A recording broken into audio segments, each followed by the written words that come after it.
before leaving the volcanic sea fully behind, you spent some time on the waves. In particular, you cast a long and powerful spell, softly placing oils and a shred of her old body onto the water. You reincarnated the soul you had received from Creon. Corinne, a wizard of Arcanus, a friend and colleague of Vidar, reincarnated back into the world as a fallen Aasimar, her feathers and spreading wings carrying her upon the waves. As she boarded the ship, dazed and confused from the strain of resurrection, she shared a wealth of information regarding the last long weeks and moments of Arcanus, before the growing great demiplane of magic burst into shreds, causing a much greater calamity felt by all in the material plane. Her knowledge on details or precise reasons for the destruction of Arcanus, however, were faded or non existent. In part, you'd suspect, as she had described, a descent into full blown madness.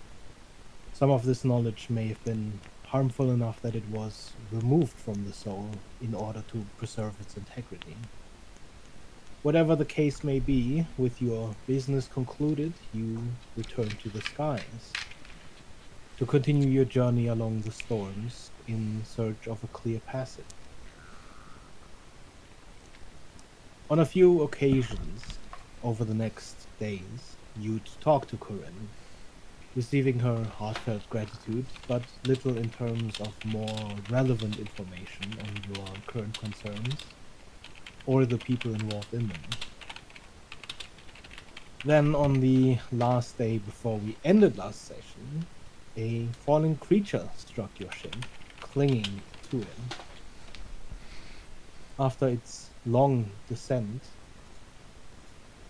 from above, you had no need of taking samples. By simply observing the wretched form of the once avian creature, you could tell it had been exposed to the curse-ridden influences of the blind. And Vidar quickly corrected your course. Your passenger, however, seemed unwilling to depart your vessel of its own will, leading you to engage in a skirmish, which you quickly dispatched the creature in. We ended last session as you'd settled in for a long rest, but before you actually recovered, taking watch in the night storms, Silas caught a glimpse of another creature, flying fast through the clouds, only silhouetted by the light of lightning striking somewhere beyond. And that is where we begin today's session.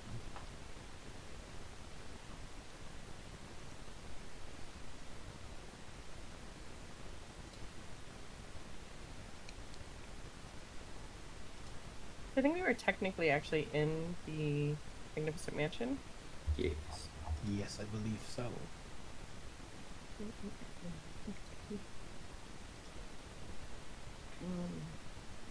And Silas had just woken us up to let us know about.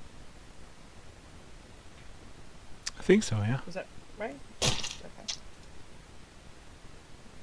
I believe Silas came rushing into the mansion to wake you up.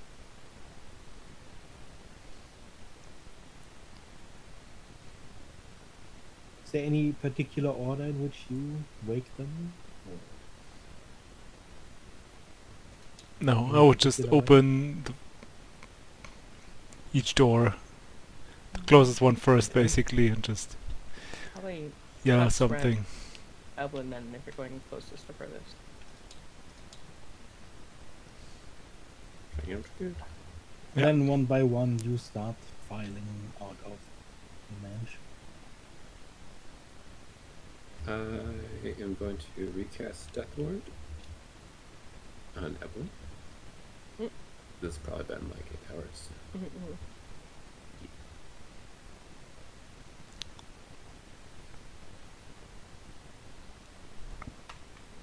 And Let's try to see this thing.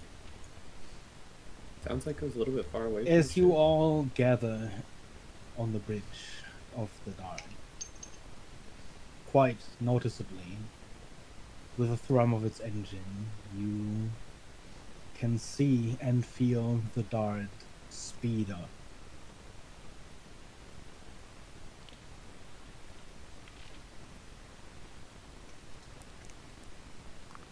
Before I open the gate, you should brace.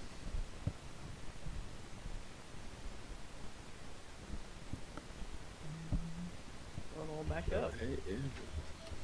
Yeah, we'll do the same. Do you go around the corner like the rest, or do you just hold on to something?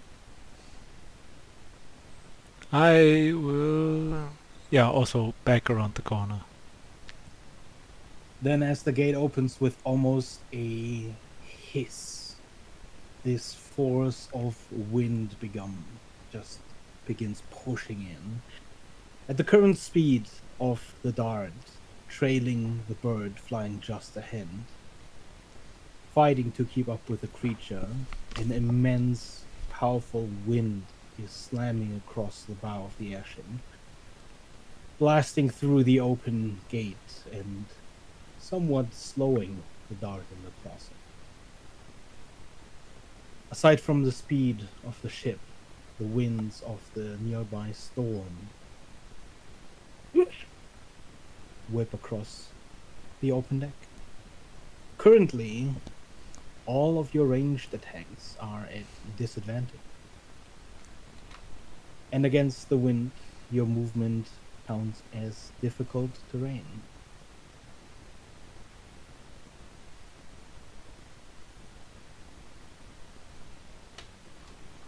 That seems a little bit higher stakes than the last few times. This thing's really fast.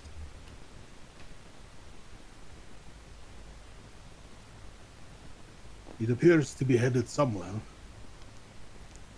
And there is the storm to contend with.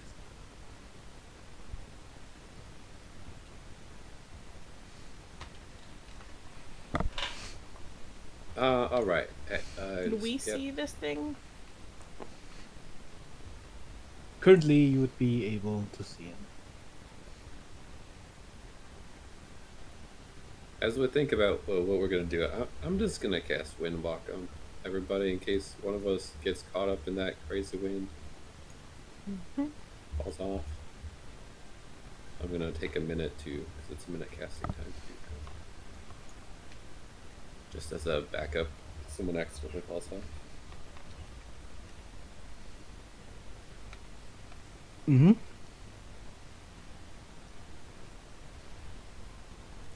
For a minute, as you cast Windwalk, the Vidar continues.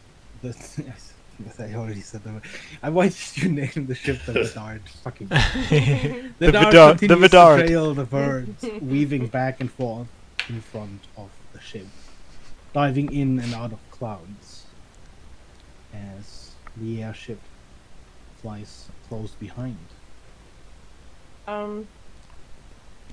Would everyone be able to tell what kind of creature this is?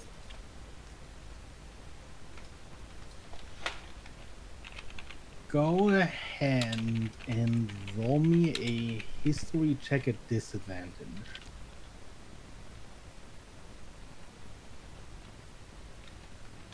I would say this is fairly your knowledge. Yeah. History. That's 10.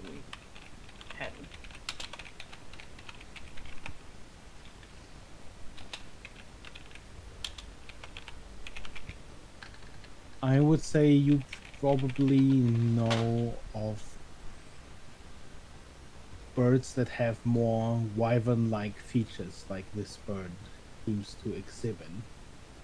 But it is currently fairly far away and it's not easy to see it or its abilities. You would not be currently able to determine what kind of bird exactly this is. It seems reminiscent probably of creatures you've seen before, but you're not sure. Got it. Do we just want to follow it wherever it's going, or do you want us to try to reel it in with our?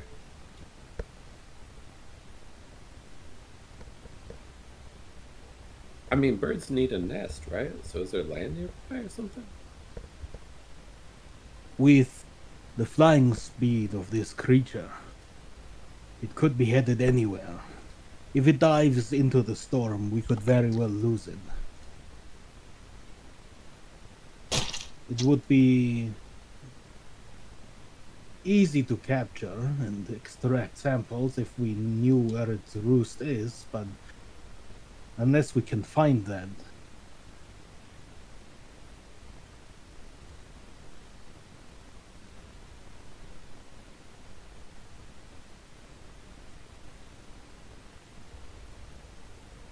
Is that a yes? We should capture it then, because we don't know. Or we should make every effort before we lose it. okay. I guess everybody's better take some rope and be ready to like attach yourself to something on the deck. Right. Like try to. I know there was rope in the hold and whatnot, so pull some of that out.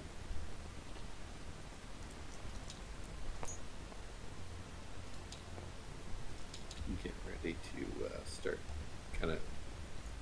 Is it better if like we almost like crawl forward to not be like standing up in the windstorm? With the force of the wind currently against you, at winds of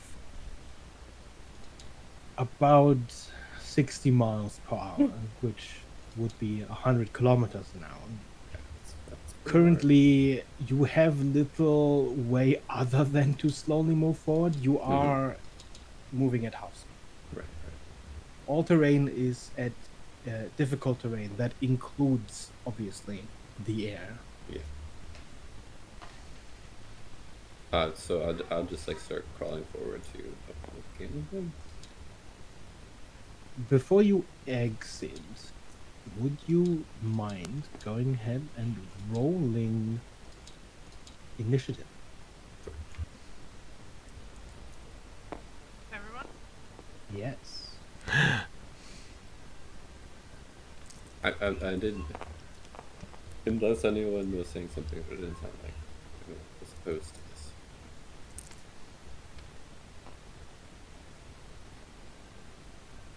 Not opposed. Not opposed. Did you need someone to roll for you? That Your would dice? be great. Okay. Who would you like?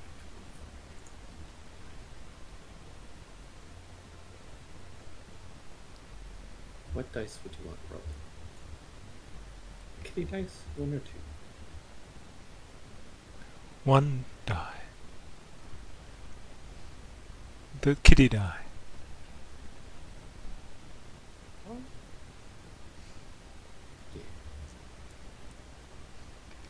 yeah, I can't get my dice to ever do it. It just drops it.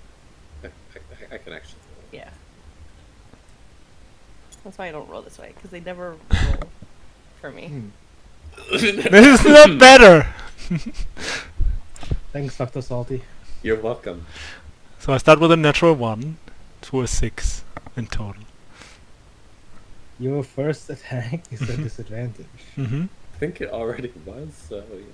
Yeah, I mean, if it's a ranged one. Is it my first attack in my first round, or if I don't attack in my first round, it's also a disadvantage in the second round? Just asking for a friend. It's just your first attack. Yeah. Just generally first attack, no matter when I do it right. Okay. Mhm. Yeah. Cool. Which also works for crits, too. There is a plus to it. Hmm.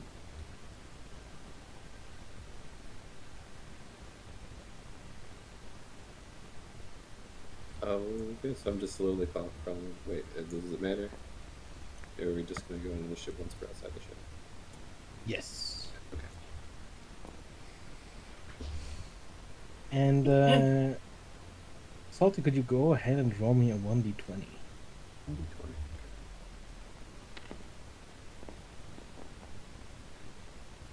9. Okay.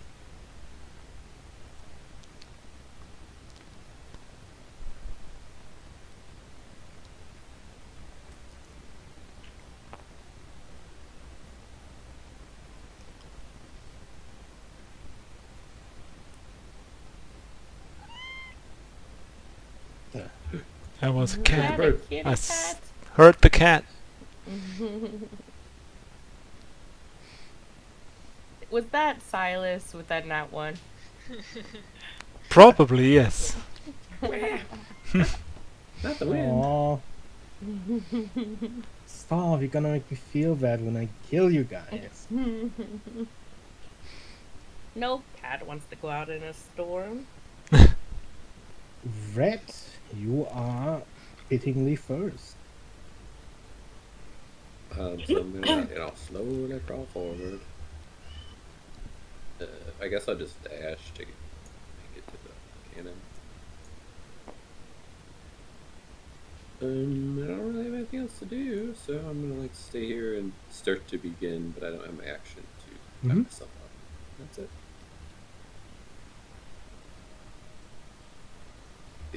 For your purposes, I think you could consider me prone because I'm staying really low, kind of hands and knees.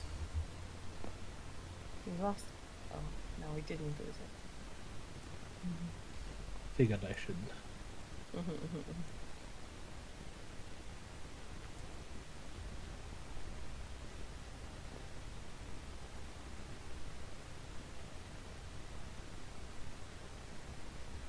Evelyn.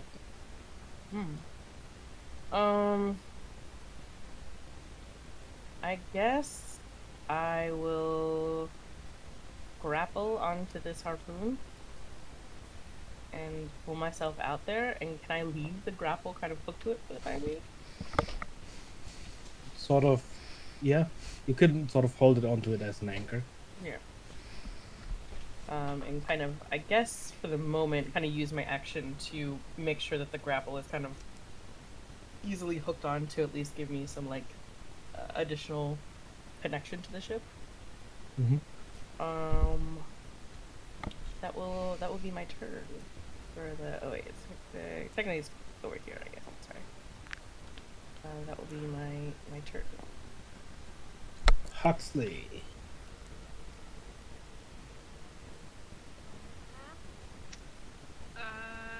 Also move out.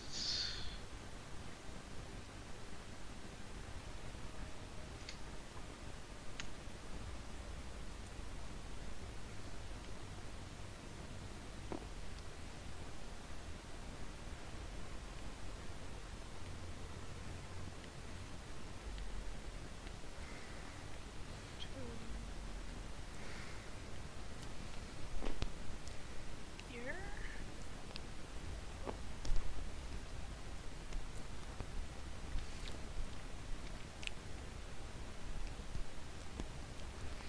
And just wait for someone to tell me what to do. Fair enough. Are you holding on to anything right now? Probably start holding on to the cannon. Okay. Silas. Mm-hmm. Yeah, I guess I'm gonna move forward to What's your speed? 30 normally, so I guess 15. And then Are you probably inside? I don't know. Was it half Yes. speed here? Well, as the gate is open currently, Mm. all of at least the central corridor is Okay. wind pushing in. how far away is the creature right now? The flying one? From you, That is a lot. almost 300. 300 is a lot. Let me just see. Might as well just try, because everyone already has, like... Evelyn has never shot one of these, for clarification. Yes, but I She's mean, normally just stood by to assist. I will use my feline agility to move another 15 feet, I guess, to double my movement. Where do you want to go? Oh no. Forward, basically between Hux and you, so I can help either, if necessary. You have nothing to hold on to there. You know, You sometimes. move towards one of the- Yeah, I guess a little bit closer to towards you then, just in case I can grab the handle of the thing there. Mhm. What I will try is just randomly shoot towards it to get its attention, I guess. Make it maybe slow down or something.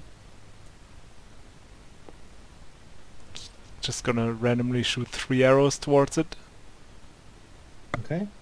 I Go ahead and roll with disadvantage. Yeah. That's 3 attacks then, I guess. I guess I'm gonna shoot 3 arrows, so maybe there's a chance one Oh, gets close. I'll re-roll when you're ready.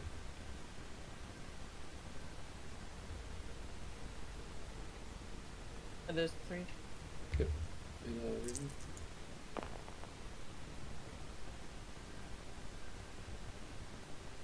It's probably The highest one. would be an 8. But yeah, What does but that come out to? I do have plus 13, so it's a 21. That does currently not hit. Alright, maybe we'll get its attention. Who knows? As your arrows fly out, you notice, just given the sheer speed of the wind, given that you're also currently moving fast against the wind, your arrows fall short. Before they reach the full length of their trajectories, they fall, beginning to fly the opposite way eventually, falling past the ship somewhere. At least it's past the ship and not shooting any one of us. Hmm. And yeah. Your minimum and maximum range of your bow ranged attack are also half in this wind. Nice. Not nice, but good to know. Alright, and then I'm just End gonna of the turn. hold onto the thing, I guess. There is a strong gust. As I rolled a 0, almost 90 degrees from the side of the ship. At the start of each of your turns, I will need an athletics check. Starting with Red. Go ahead and roll me an athletics check. You may roll with advantage because you are holding on to something.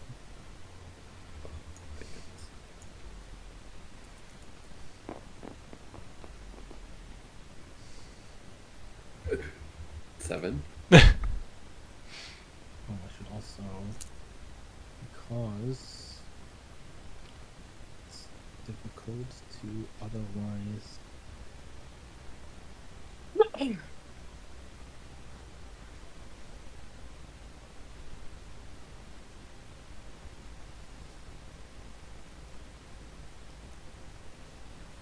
Determine speed.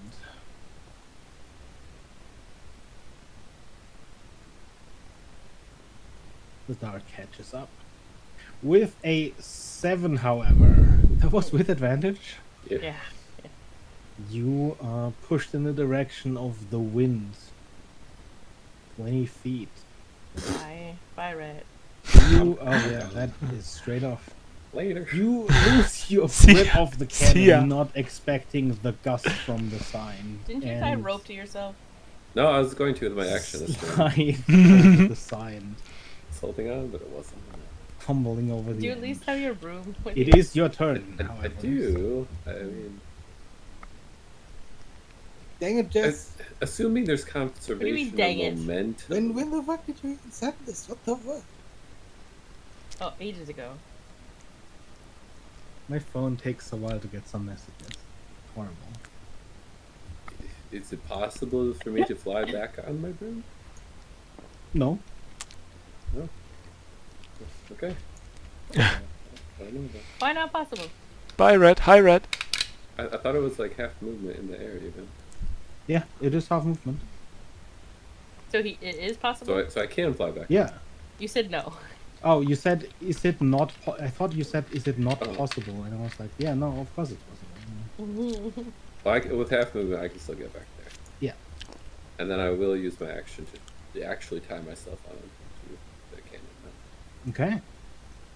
Okay. Do you need to do roll that for the with knot? a rope? I'm assuming? Yes, it is. Okay, just a yeah, regular go roll. ahead and roll me a sleight of hand check.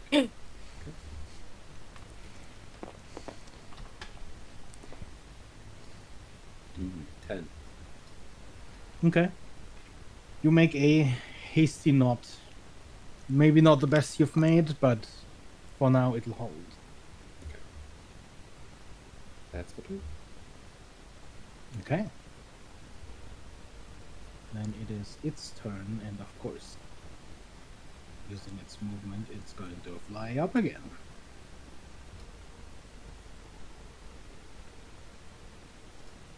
Evelyn. The range of the harpoons, what are those normally? I believe it is about 50 feet. Let me confirm. 6. 60 feet? Yes. And they're halved because of the wind? They would be a disadvantage. The harpoons at 60 feet are already limited enough in range that they would probably be largely unaffected. Okay.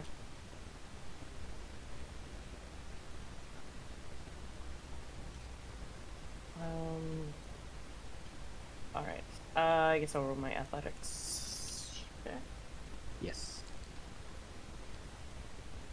You may also roll with advantage because you are also attached to something. It's 16. Okay. You managed to hold on.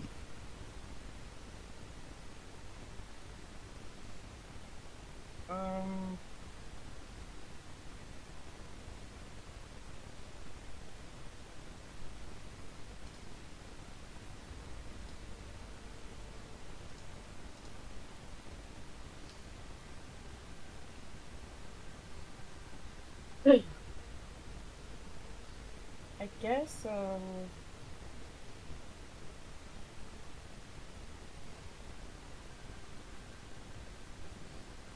I guess I'll hold an action to fire the harpoon if it comes within 60 feet, but I'm highly doubtful that it will, Mm-hmm. just from where it's been at. But that's what she'll do with her action. Okay.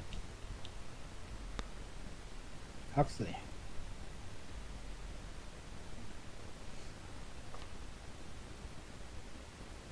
Athletics check. Yes. I almost don't feel like I need to really ask you, but you succeed. I don't need to know. I 32. don't. Oh, Oh boy. yeah. Yeah, you succeed. I am going to wild shape Oh? into a lightning elemental.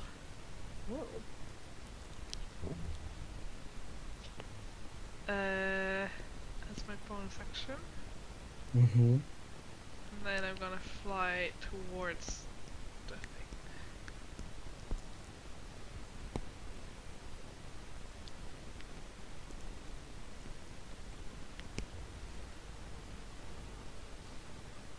Oh, it's too zoomed out. What is the lightning elemental speed? 90. 90, so I'm gonna dash. Dashing, you would still be at half speed. Oh, right. Well then. So it would be exactly 98.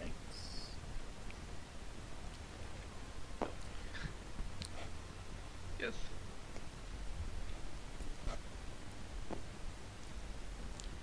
You're at 125.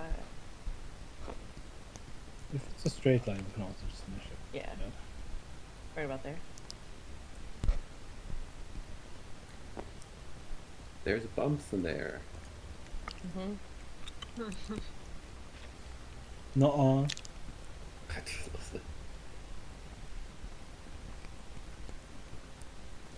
Okay, that's your turn? Yes.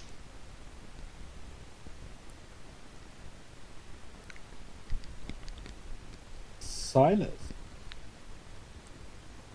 Yeah, I mean, I might as well try and shoot again. Well, It's, first... Oh you yeah, need to first make you a roll athletics for check. me. With advantage, because you are also holding on.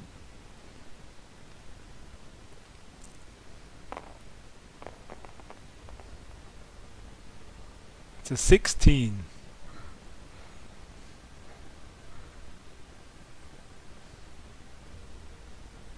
You manage to hold on without any issue.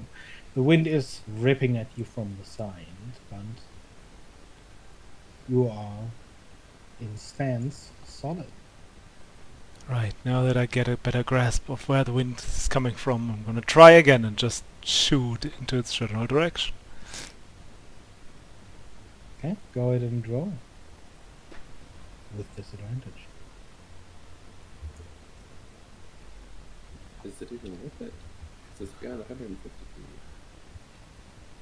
I mean, it's like half the I can roll for usually the longbow is 600 feet, so half of that is 300, so it should be within Okay, yeah, range theoretically still. Ooh, So just barely. yeah, That's good. so I might as well try. Yeah. It won't do anything else.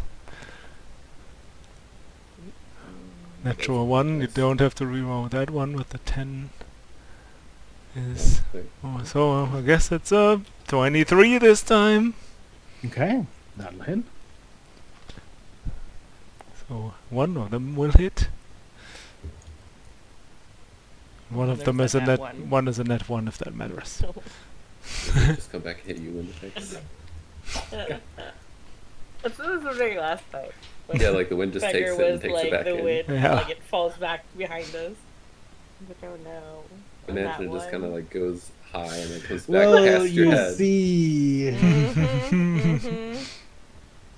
Imagine Bedard just gets stoned. Go ahead and roll damage for 2 arrows. What are your those D8s? D8s. Actually, you know yeah. what? I do this every time, so I should do this time. I need you to roll a d20.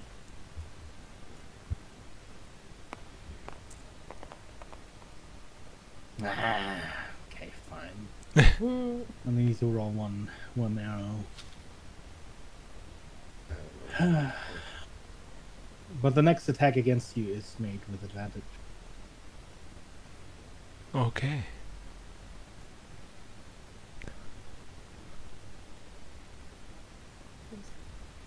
I think it was yellow dice. Yeah. It's 2. What's the damage? Is it?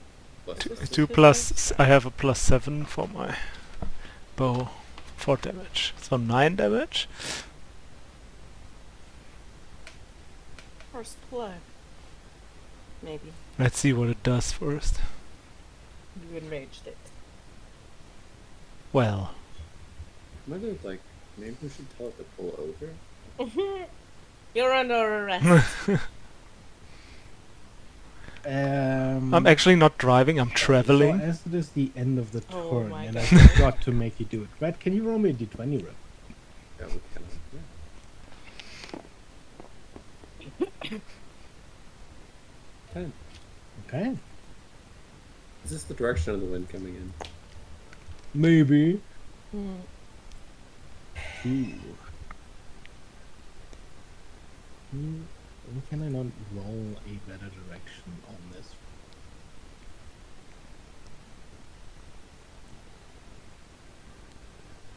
Surprise! Other side! And then as you are speeding along,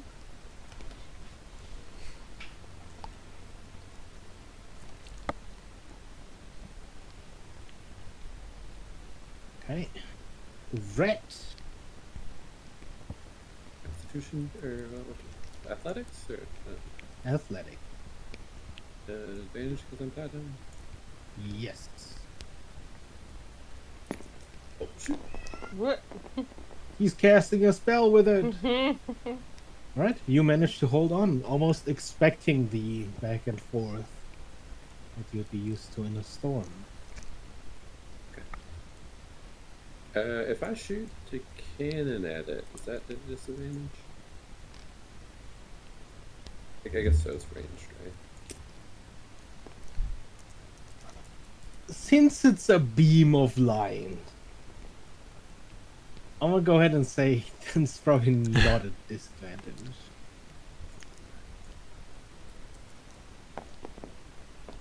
If you were aiming in the storm, it would probably still be difficult, but given the mounted nature of the big thing, I'm not think it would make too much of a difference right now. It's 28. 20 what? Eight. Just 20? 28. 28. Okay, yeah, that hits. Nice. I don't know if I was supposed to do this, but you know, it's fine.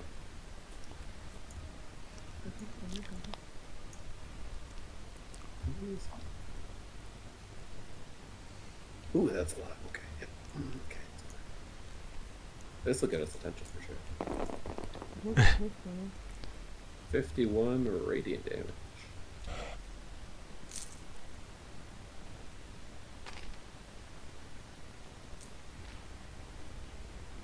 Okay. A beam of light.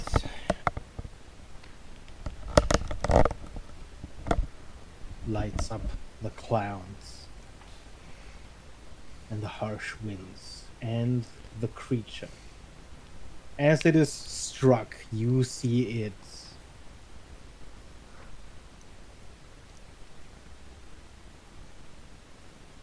almost tumble in its flight, rolling over once, twice in the wind until it spreads out its wings, almost coming to a halt in the wind. Is that your turn? Yeah, I'm just gonna shout, "Get ready to harpoon it!" We definitely have its attention now. Oh boy. Almost like pulling the ripcord of a parachute, it spreads out its wings and flies backwards Oh hey, it's in range. in It's a the storm. I don't know how to shoot the harpers. Is it just a rolling? It is a ranged attack. So Dex no proficiency? For you, yes. Yeah. I don't think you trained with a harpoon. I have This not. Is your first time Yeah, fighting. this is right? the Yeah, first okay. time firing it. It's 13. A 13 does not hit. What? As So the shy. harpoon fires with this, the bird dodges past with its agile flight. And it is your turn following this. So could you go ahead and make me the athletics check with advantage?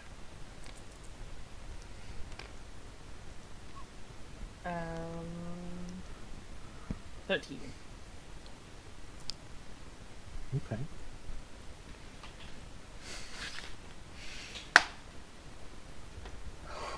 13, you say? I didn't like You the know, way Beggar said it. I prepped my grappling hook for the wind coming the other way.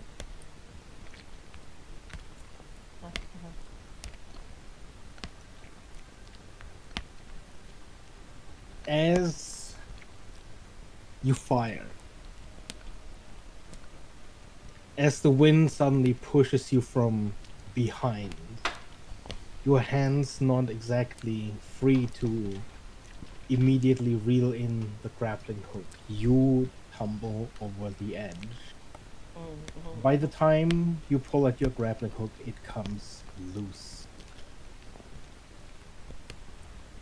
So currently, you tumble over the edge. And unfortunately, it's not exactly over because you are still within 30 feet of the creature. I'm assuming you have an intelligence of at least 4. Yes. And please make me a DC 18 charisma saving throw. Before I even get to do anything. I know. So Charisma, rude. I'm so good. Nope, that is a 13. Okay. You cannot take reactions until the start of your next turn. And can you roll me a 1d8? Mm-hmm.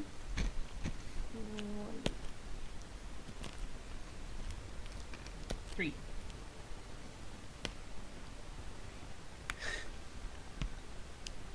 You cannot do anything during this turn. Okay. As you tumble over the side, there is a strange willfulness to chaos that settles over your mind. And at the moment, the most chaotic thing you can think of is just going with the storm. Cool. Cool. It's fine. I guess that's my turn. Yeah, I Did guess you so. switch characters mid-session? I didn't think so. Huxley! Can I please get an athletics check? Listen, charisma, that was my weakness. I have no charisma. You should know That's a this. 10. Red should know. And you two, for you, not as horrible. You are moved 20 feet to the side in your flight.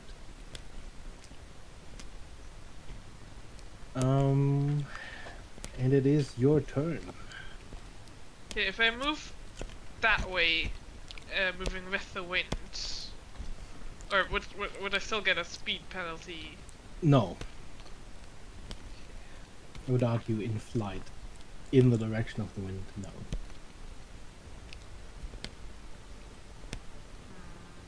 The wind's still out of range.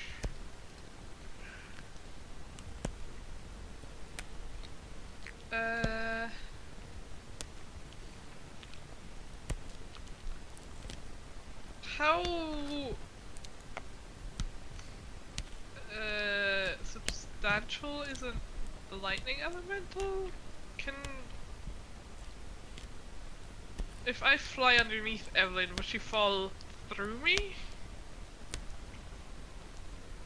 Or could I like try and hold her?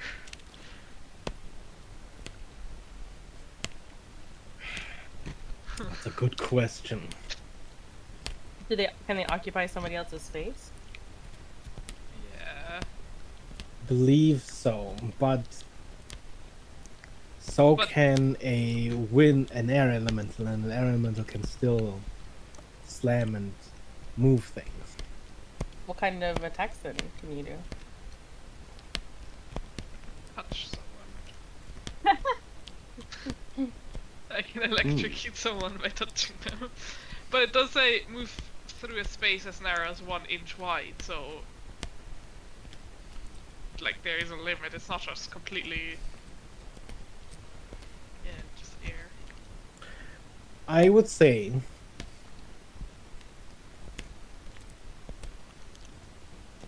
given that it's a form of air elemental,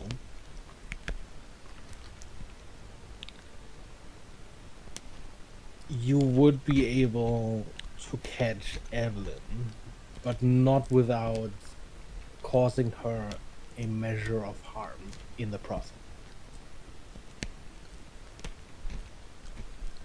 Okay. In that case, I will just fly kind of 10 feet underneath her. Just in case she doesn't have a backup plan. I'm there to catch her.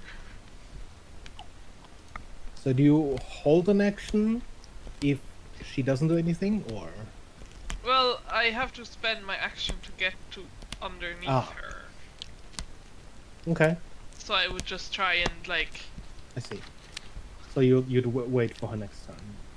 yeah. Okay.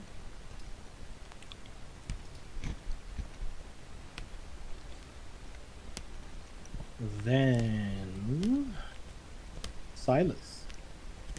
Mm-hmm. So that thing is right next to me, right? Yes. The harpoon is First, not real. I Then. need you to make an athletics check Mm-hmm. with advantage. And then, since you are a creature that is Mhm. above 4 intelligence, I also need you to make a charisma save. All right.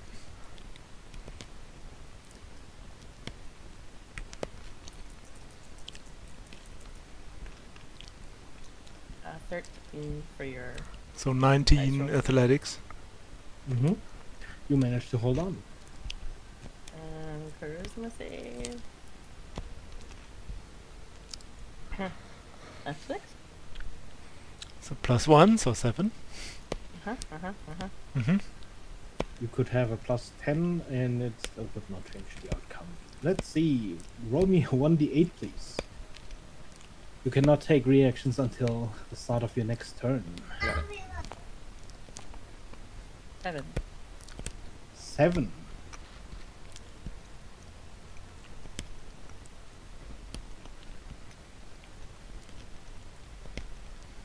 You feel the sudden urge to attack something. Something. You Anything. just want to hit something really hard. Yeah, You look over at Red, Hmm? and he's just too far away. So unfortunately, for the rest of this turn, you do nothing but see. Wishing that Red was right next to you so you could really hit him. Yeah, I see. I see Ablin go overboard, and then I'm like, God damn it! I just fucked up again. Why am I such a bad bodyguard? God damn it! Fucking Red, if you were here, and instead of punching Red, I'm just gonna punch the thing next to me that I'm holding on to, just to feel the pain at least. Yeah. Wow. Amazing. God damn it, Red! Okay. As the turn rolls over.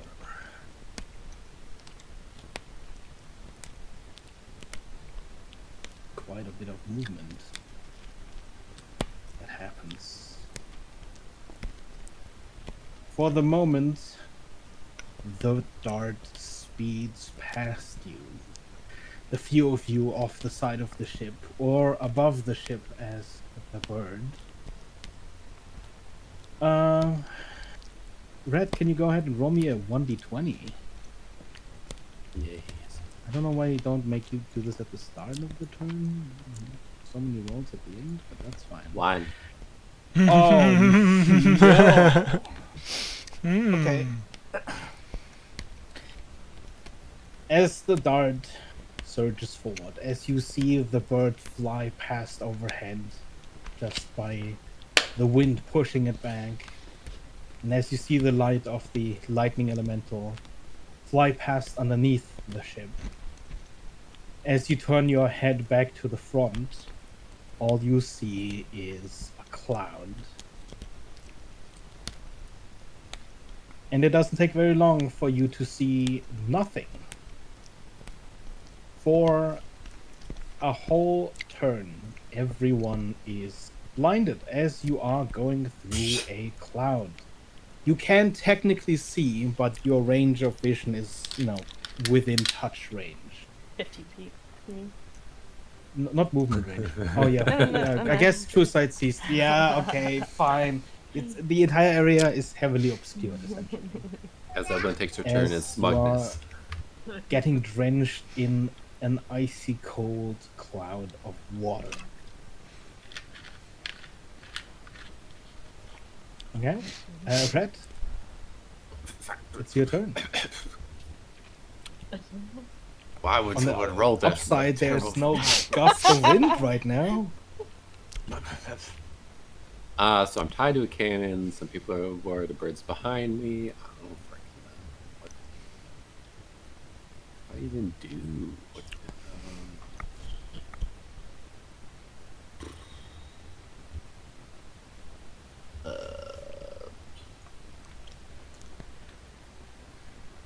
I guess Death Ward on myself? Smart. Yeah.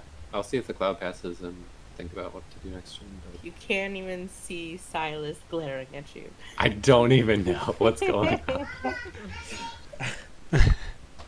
Okay, it is the bird's turn, so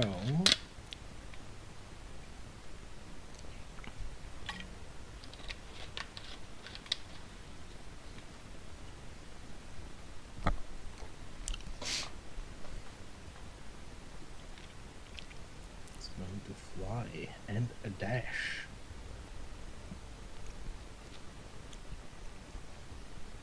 I appreciate it moving away.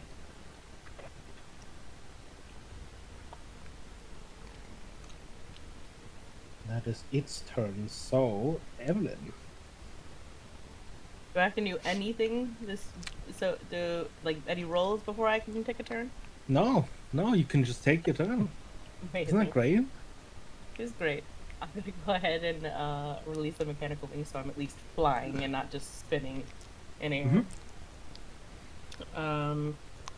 Spotting Huck beneath, but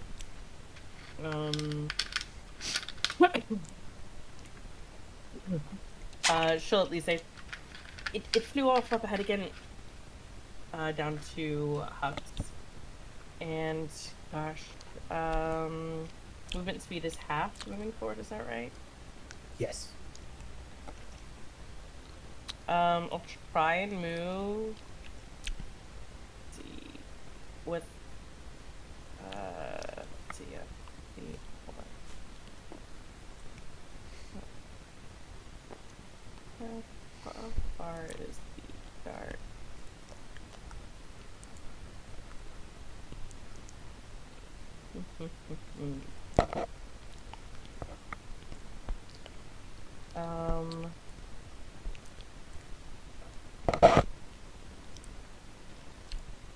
I'm gonna go ahead and use my grappling hook to hook onto the back of the dart. Okay. And pull in so I'm at least over here. Okay.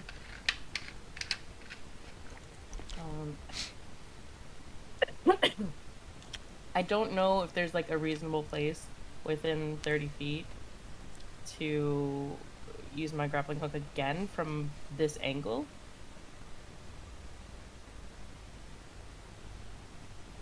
There is a portion of the ship where it sort of goes up before it goes down again in terms of Like up here-ish? it would be somewhat like middle-ish, yeah. Does it look like I could hook the grappling hook there or no? I think you would be able to. Okay, then I'll use the second grappling hook to at least get a little bit further up. And that is my turn. Since your grappling hook is not entirely mundane, it likely can adhere to relatively smooth surfaces.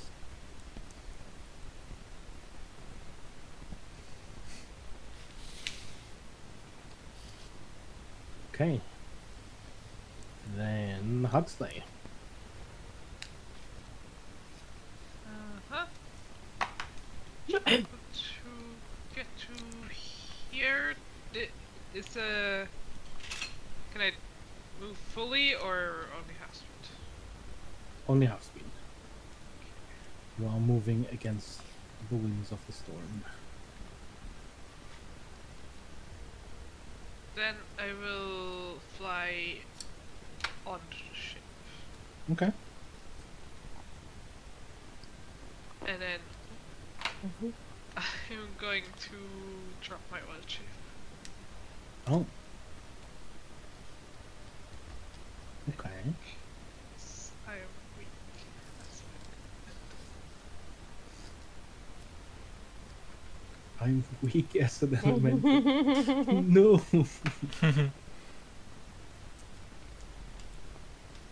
Are you on top of the ship or like in the ship? On top. I think Evelyn can see you. Probably. At the very least, you would have seen Huxley move past you. Yeah, just barely on the edge of my perception. Silas. I guess I roll This first. strange bout of rage suddenly subsides. You probably have an idea, but you don't know really where that sudden anger came from. You can't see me. You are currently blinded, effectively. Yeah, I Everything around you is heavily obscured. guess I need to roll first again, right? No, Nope. no, there's no gust. No gust. Okay, good. Just the fire. I will, because I don't see anything, I will yell towards Vidar. Slow down a little bit. We have to hit red. Pick up Ablin.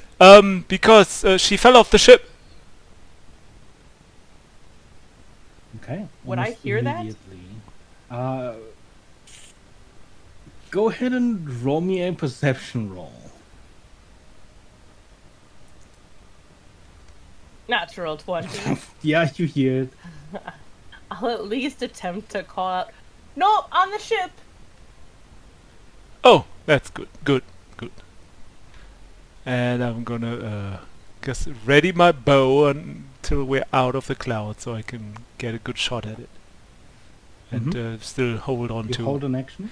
Although no, I will try and make my way over, even though I don't see anything. Right now there's no wind, so I'm gonna be like, this is my chance to get over to the second harpoon and like. Well, there is wind, but there is no gust. Yeah, but not as much as Yeah. and I will move my way over there and go towards the harpoon to like ready it for a shot. Okay. And that's my turn. I guess holding an attack. Then as turn rolls over,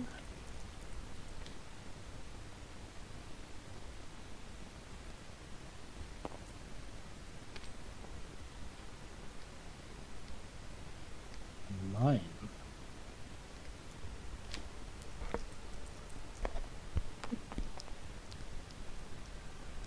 Ooh. That's the least harmful out of all of them. The wind's already coming from the front. No, it's even harder. Just a little bit of an extra gust. Rhett, you clear the cloud. Suddenly you can see again, everything is drenched and wet. You see the bird right next to the ship. And a gust is ripping you towards the gate. Go ahead and roll me an athletics check with advantage.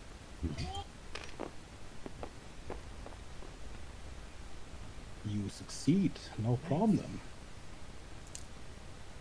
Just imagining being blown back into my own mansion. Could happen. Does this thing look like that first shot bloodied it, or is it still looking pretty healthy? It's looking pretty healthy. The only wound you really see is a sort of long scorch mark along its feathers where you hit it with a cannon. Okay. But it doesn't seem in any way impeded by that. impeded yet. Yeah. That's I will swing the cannon around as quickly as I can and try to shoot it again. okay.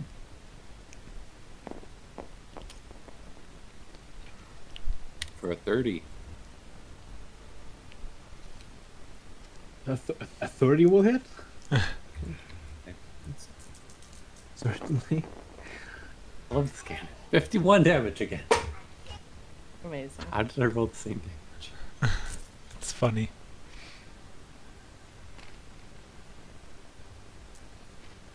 And I will give Silas a Bardic Inspiration.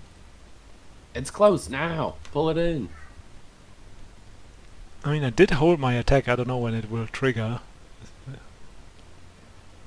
Oh yeah. I mean, as it is out of the clouds and you can see it, you would be able to. Well, I don't know if the with disadvantage. does the inspiration come before or after. Do I have it at my disposal for this shot or not? That's what I'm asking. I would say so, yes. Probably Cause about the same time. it fits with the time. Yeah, then I will shoot at the thing with my harpoon. What is my modifier for that thing? Oh come! That's I don't think it matters. I don't think it matters I too. hate myself. I'm so sorry. Oof. Look, can I? You can say. Can I will it's use. great. I will use a snip. I will use a snip for this one. Okay. Okay. Which one do you want to give in? Moving forward. We have to move forward in this case. Someone else want. Let's have Huxley roll. Are both re-rolled or just the one die? You can re-roll the one. Well, because the 13 seems decent, I don't need to re-roll that. So I think you get proficiency on this one. ooh, Oh, see? that's disadvantage. It's Yeah, but unfortunate still, that that's it's fine. that's the Yeah. 30 that's then. the way you save it. Do you Yeah. want the D12 on it? Yes, I do. Because it's your dex plus proficiency. Dex I plus think proficiency. right, Becker? Mm-hmm. The D12 is a 10. Ooh, that is a plus 21. Because Your plus 5 Yeah, from I mean Dex, that- plus 6 that- from that proficiency, and plus 10 from the I got plus it. 21. Nice. You successfully hook. the Good bow. snip. Good snip. Mm-hmm.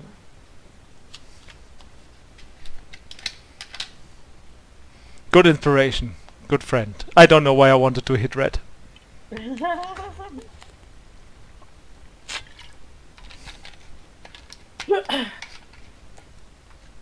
Now comes the hard part. Yeah.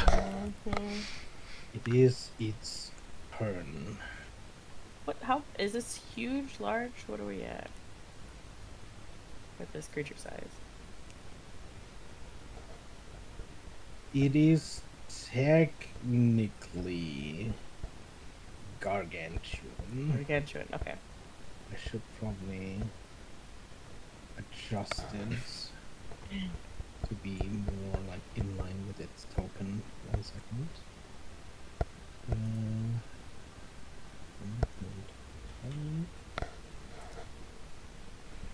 Should probably go.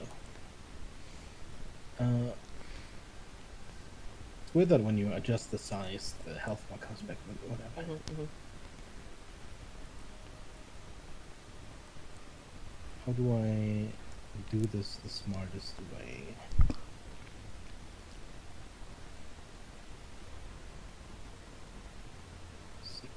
Which means gonna fly along with its tether towards more the front of the ship.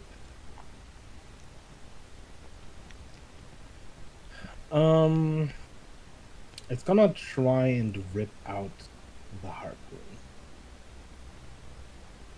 So that would be a strength strength save.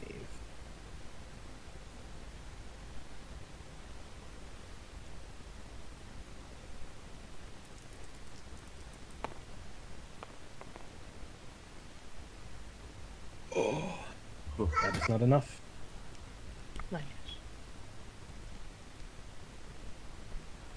Then it is probably going to continue moving along to here. Raggy. And that's its turn. Evelyn. Okay.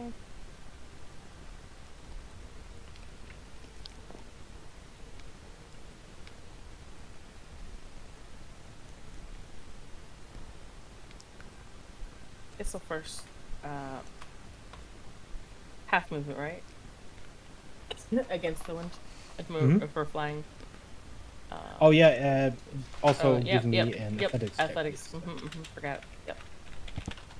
I also forgot. That is probably not good enough. That would be a 7.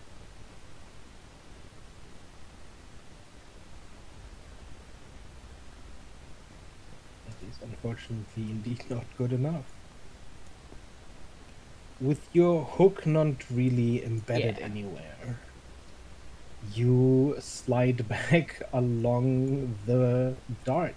Not falling off just yet, but sliding along the smooth backside of the ship. Yeah. Alright. I will try and fly. And then if I grapple twice, I have like 60 feet ish, like 30 and 30. Is there somewhere like up here ish that I can grapple onto to pull myself There over? is probably a sort of lip near the front where it goes down towards the gate. Okay. So you'd likely be able to grapple someone. Alright, so I'll move forward. And then try and grapple down here again.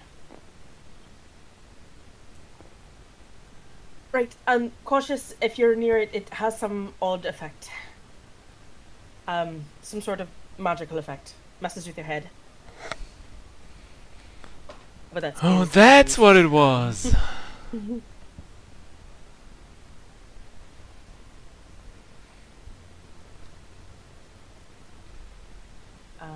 I think I need an action to reel in the harpoon, correct? So I have already used my actions. I am done. Okay. Huxley. Is it a straight athletics? Yes.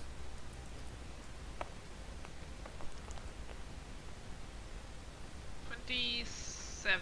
You succeed.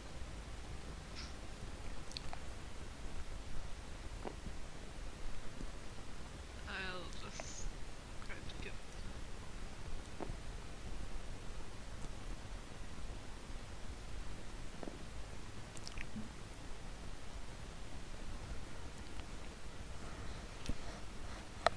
Yep.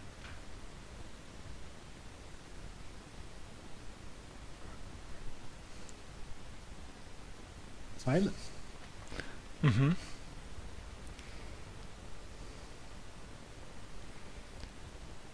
All right. You still down, right? Or do you need ink? Does the wind count as difficult terrain? Yes. Moving that way. Yeah. If I was unaffected by difficult terrain. You would still be affected by the wind. Okay. I'm assuming it is in regards to difficult terrain that's on the ground. That feature. No, it's What's it called? freedom of movement. It's a spell. My movement is unaffected by difficult terrain. Spells and other magical effects can't reduce my speed. freedom of movement would likely override the wind. Yeah. Then I'll cast freedom of movement Okay. on myself first, and then I'll just move this way.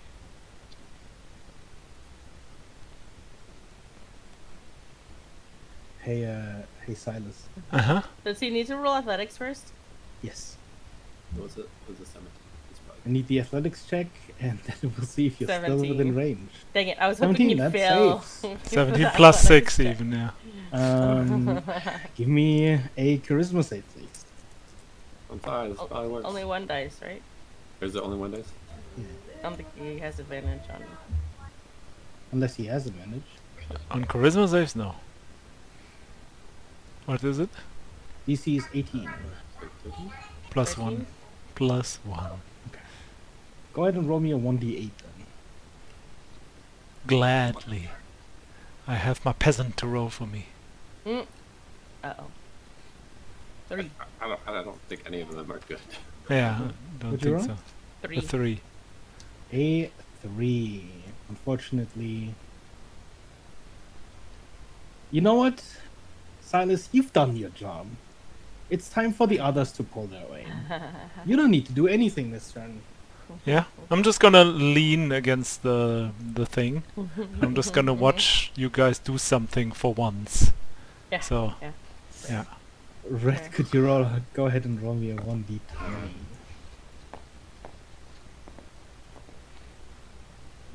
17.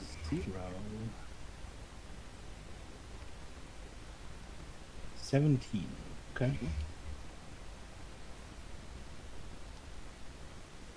Then that means, aside from the regular wind, there is no thing this Nice. turn. Red, it is your turn. Can you go ahead and roll me a charisma save? Yep. Surely this is no problem for you. Probably. Oh. Oh. I was so close to 18. being at 20. 18?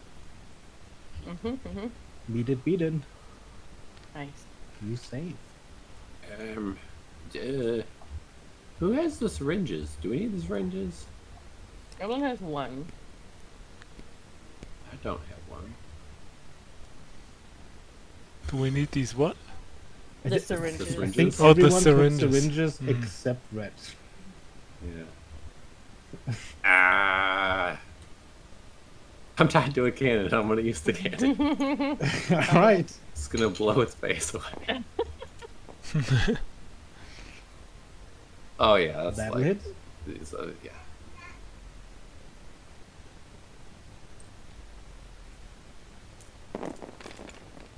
Mm-hmm. 40. Do 51 again. No, 40. Um,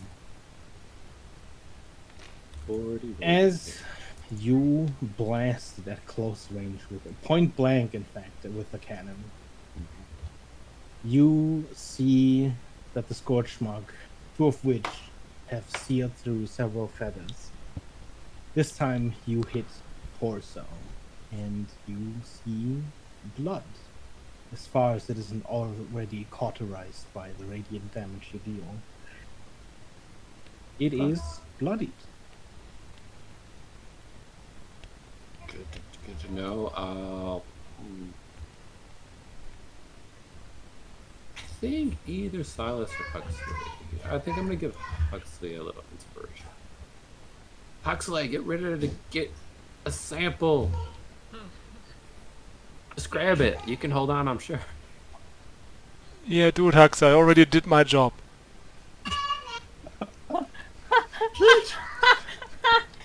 As it's And then you get a weird look at that comment. Oh. After it's struck, you see it land. Uh-oh. Both of its claws of its legs gripping to the side of the dart. Both of its wings ending in these strange clawed hands. You see it just wrap around the harpoon. And it pulls it out.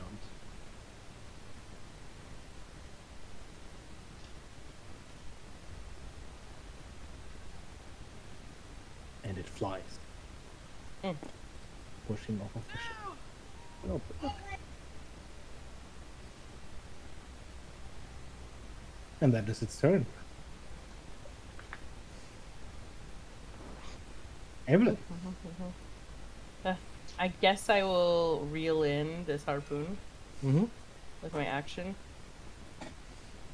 And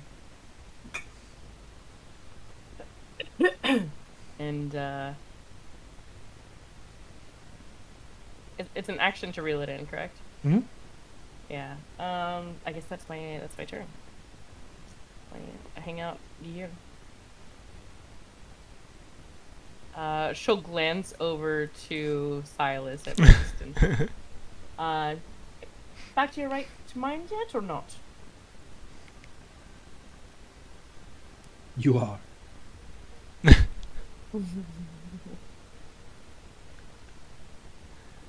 I guess I'm gonna have to try again.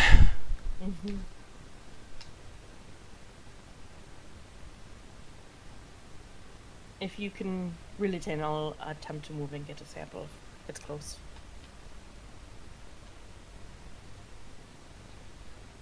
And that is Evelyn's turn. Okay. Huxley. Is it close enough to shoot? With a harpoon? No. With the cannon up front? Probably. We're not supposed to shoot it with the I mean, you can.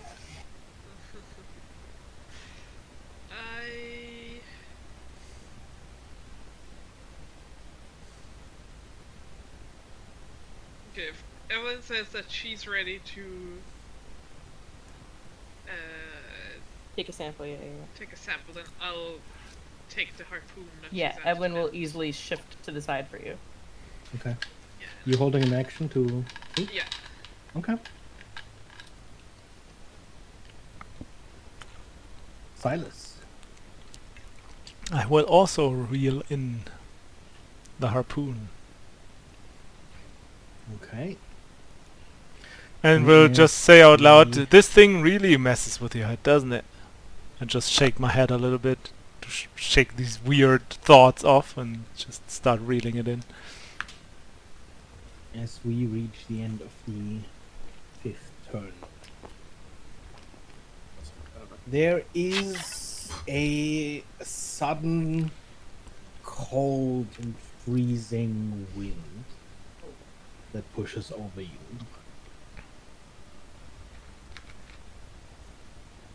And curiously, the dart slows very suddenly, as if held back by the grip of some invisible giant. Your momentum and your own effort against the wind almost send you flying forward a little bit. But the wind, still moving at its high speeds, actually almost serves to stabilize you for once instead. The bird, however, does not slow, and in the sudden difference of speed, you see it diving through another cloud, fading from view. Duh, what's going on? Did we hit something? We almost had it. You look around, staring questioningly at Vidar, whose sand you see pulling on a lever which you know is the control for the dart's speed. Against the wind, you hear Vidar shout, "Look ahead!" pointing forward. Go ahead and roll me a perception roll. Alrighty.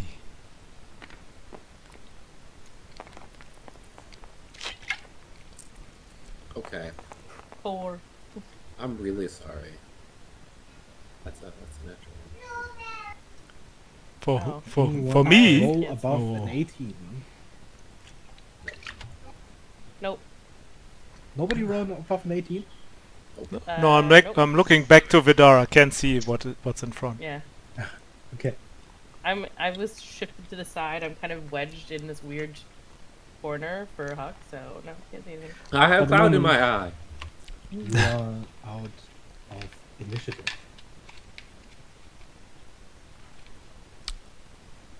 As the dart continues to slow down, for some reason stopped by the dart.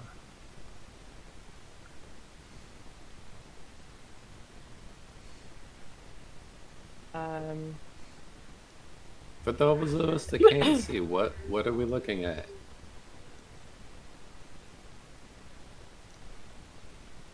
I think we have found where the bird roosts, but I'd rather not have the airship slam into it at full speed. After a couple more seconds pass, as it is right in front of you, only now do you notice this wide shadow on the horizon in front of the airship cast across the clouds. In the moment, the darkness or the shadow just appears like another rolling black cloud until your eyes catch on the shrouded mass slightly above that shadow. You see floating, flying rock, houses, and wooden structures. As you approach an island in the sky. An island in the sky. Floating island. Is it made of gold? It is definitely not made of gold. You probably would recognize if it was. So the Okay. fact that you don't recognize it being of gold likely means that it is not made of gold. Okay, it's not Skypea. Do you think I would put One Piece references in my game? Probably not, but who knows? I totally would. But they wouldn't be that easy. Could also be a Terraria reference, kind of.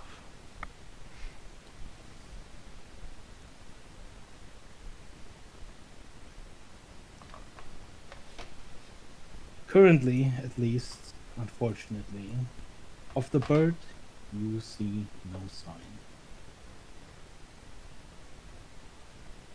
Grab the harpoons. As many as you can find.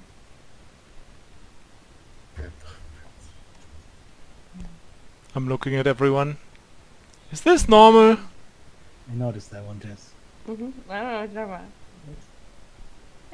Don't you fucking dare. I will. Take away. You put an island in the sky. That's it. That is true. I'm yeah. That You I mean, literally that is said true. an island in the sky. I can help you there. The closer the dart approaches the island, the colder it seems to get. The cloud, which seemed to enshroud the island, turns out to be largely snowfall. The wind, as you approach the island, isn't nearly as strong, almost swirling around the place in a slight circle. Nonetheless, it is freezingly cold. Guys, is this normal?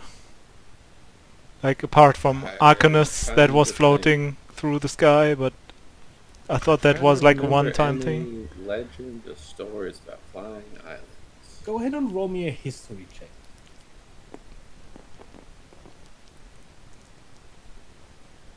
A 50.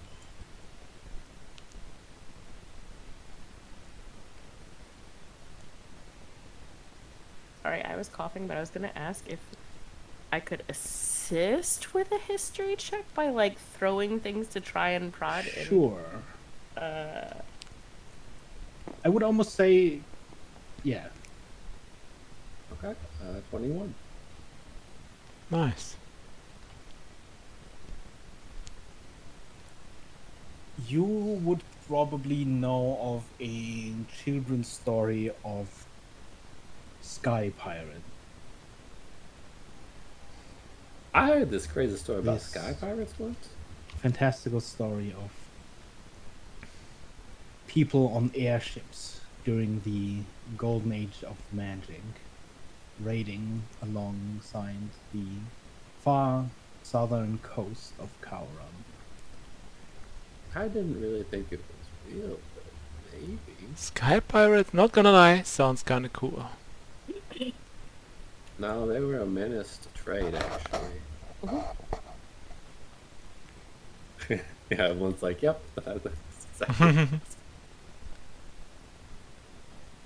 But I mean, still haven't Sky had a long Pirates. rest, right? I know. I know of having heard children's stories of some. But I think I'd know if there were any flying islands like these around other than the Archeon. At least not in Kauron. Well, we're not in Kauron anymore, apparently. And airships don't fly anymore. You know of the effort to bring this one to bear. You think it would be easy to make an island fly? So what are you saying? We're on top of a peak of a mountain, maybe? No. We would have seen the mountain. Different plane? Did this come over from somewhere? I don't know. I do not recall crossing the plains. Or maybe this thing came from another plane to our plane or something. I don't know. I don't understand planes. That is not impossible. I will grant you that. But then, where is everyone? Is there smoke coming from this roof? Can we You suggest do we see this soft bloom of... You don't know if it's really smoke, but there is certainly heat coming from that chimney. It looks like somebody's keeping it warm over there. Or something, I suppose. Are these masses like look like they're kind of helping keep the island afloat? As they sort of bob in the wind, they are definitely filled with air or like gas. But the way they are attached, sort of holding on barely towards the island, it doesn't appear to be the sort of device that is keeping the island afloat. Mostly trying to figure out if, from what we can see, does it look like this structure was built with the idea that this island was going to be floating? Or is ahead it and like roll me an possible that intelligence this is roll. like a massive Specifically ground. because you are an artificer into what you can see at the moment. Yeah, those repellers?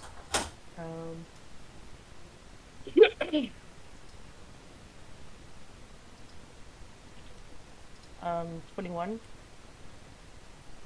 Okay. You do see, large flotation devices, and you see propellers beneath the island. Mhm. Given the sheer mass of rock, however, all of this would not be enough to make an island flow, to make it fly. Especially in these winds and the sheer weight of the mass of stone that you can see before you. You would wager that the flotation devices, the way they are attached and the sort of constructions around them, are in fact to either fly, float, or descend. They don't seem to have much to do with the island itself. The rotating propellers beneath the island seem to be a different story. Whatever is keeping them running, they do seem to only serve to stabilize the island. There are not enough of them to be Right. able to actually lift a mass this large. Whoever was here definitely created everything here with intention. to purpose it for floating. So presumably this either has been hidden for some time, or you are looking at something from another plane, but does beg the question where everyone is. I wonder where this damn snow came from. Wasn't this cold minutes ago?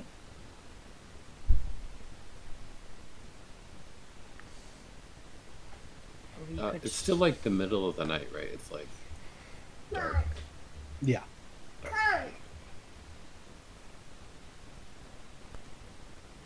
I mean, do we want to venture on now, or like if nothing wait till else, morning if to we're not like be attempting invaded? to dock here of some semblance, then we should at least make sure that the initial area is safe. We can anchor here, so we at least do not drift off. I do not think we need to head out immediately if this is where the bird went. There will be a roost. Well, And then at some point it will always return. I'd also assume that anyone capable of flying an island might know the area and the currents and the state of the blight and its locality. I would hope so. Right, then I suppose we'll anchor and try and rest up, keep watches, and move on in the morning. That kind of makes sense. I mean, if I lived on a floating island that was hidden, I might be upset if people just banged on my door in the middle of the night. The dance moves a little bit closer to the dock, and you see Vidar fasten some chains towards the wooden pier.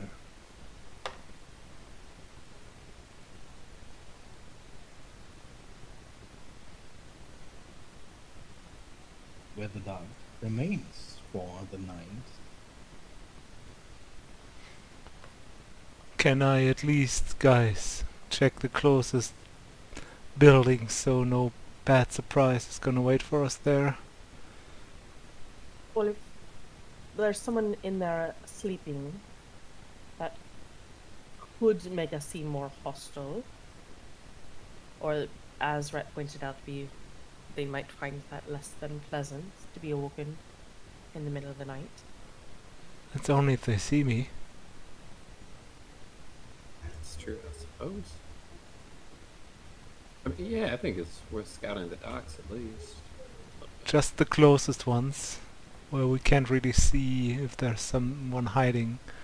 If they come from further away, we will see them coming, but especially this house there, which creates that weird smoke stuff. Pretty close, pretty suspicious.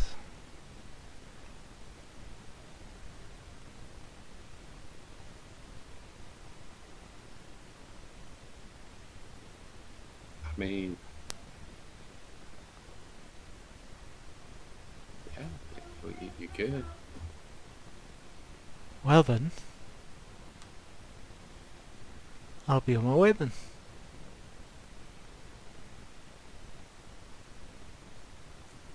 Silas headed out. And was never seen again.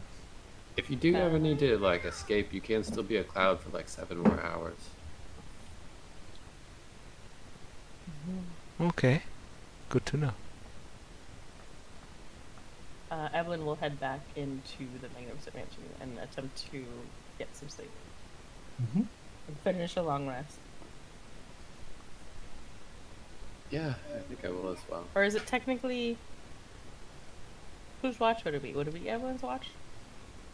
It was Silas's watch, Ugh. so you probably only laid down for an hour or so before Yeah. immediately being reawoken.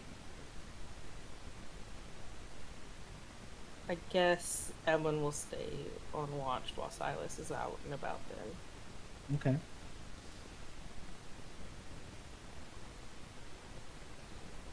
With the door open, Vidar also remains at the helm. Although there is quite a cold wind starting to blow. Yeah, Elvin's content with the door Silence. being shut. Where we headed? Yeah, I guess straight On towards. the piece of the dock that you are at, Mm-hmm. you see, before you can sort of enter the greater area itself, there is a large house right in front of you. There's no direct connection to the house you assigned, but you could likely jump and scale across. Sure. There is, however, a rotor spinning below you, so whether or not you want to. Sure. You are free to move about the map as you please. Where would you like to go? I guess mostly towards that house that where we saw the smoke, because that felt like maybe someone Okay. living in You there. trying to jump or around? I will take a safe route. I don't have help right now with me, so So No- there is no no direct unnecessary connection risks. here. The pier that you're currently on directly only connects to this building.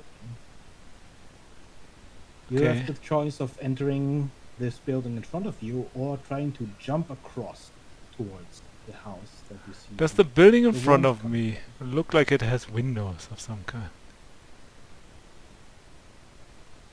Hold on. Definitely not double checking. It does not have any windows. Alrighty. Then I will just climb over the building, not go inside. Okay, so you climb up towards this upper dock and head over. Can you go over the side? And over to the side, yeah. Go ahead and roll me a perception roll while you are. Okay. Mighty minion roll. Please. How I feel about you calling people mighty minions. It is a 32 for perception.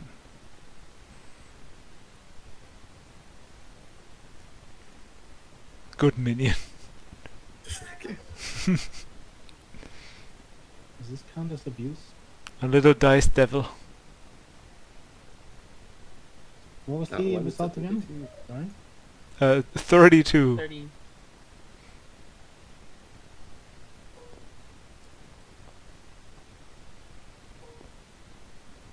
No. Towards the center of this island, you see movement. Something that looks humanoid, hunched over and clawing at what appears to be the ground. For you, you also see a fairly elaborate structure. What looks to be a large glass building. You see more houses, all of them blowing heat from their chimneys.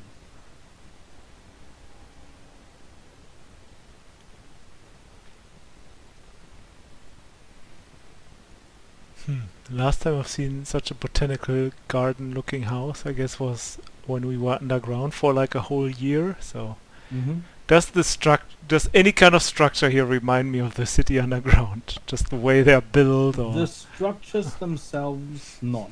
What you're standing on, essentially, it does, as a sort of wooden house, seem fairly rickety. As you observe the general architecture in front of you, go ahead and roll me.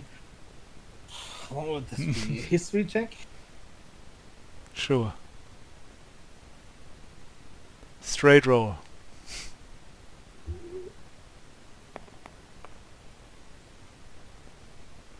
Natural one. Correct. You have no idea how to place the buildings that you see. You see sort of wavy patterns across their roofs, which you think you'd remember from Vintius. You vaguely remember that most things in Vintius were like heavy stone bricks, And this certainly doesn't seem like that, but the glass building does seem kind of similar. Yeah, since that was the reason I was thinking about that in the first place. So it's, I guess it's headcanon now that this is maybe connected to Vincius. So, Mhm. but these All creatures glass look... buildings come from Vincius. Maybe this is how the dark elves or whoever lived in Vincius look nowadays, and these are the last remnants of those. But yeah, I will try and like ignore those creatures for now. We'll try and sneak towards the house. This one? Yeah, the house with the smoke coming out of the... or the heat coming out of the chimney. I didn't. I assumed there was a stealth roll. That was needed. I have advantage on stealth rolls if it's about sound. I don't know if sound or visibility is the important part right It now. would be a mix of both. Okay. Both would be relevant. I would say in that case you would not get advantage. Okay, and it's a 13 for stealth. Okay. You slide down a little bit louder than you anticipated. As you land on the ground, there's this sort of soft crunch of frost as you step onto what appears to be mostly frozen, muddy ground.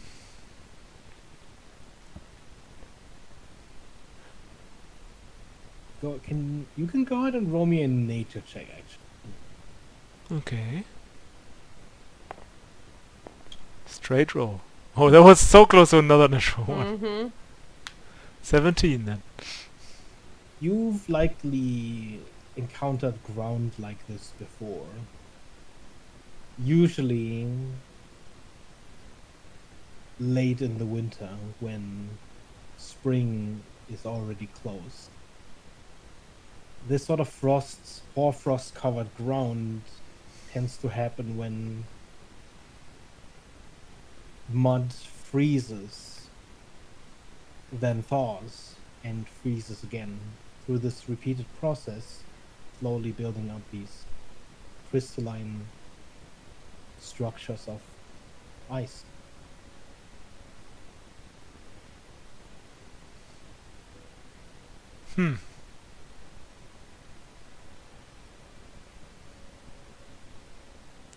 I guess I'm gonna try and be extra quiet now that I know that these things crunch.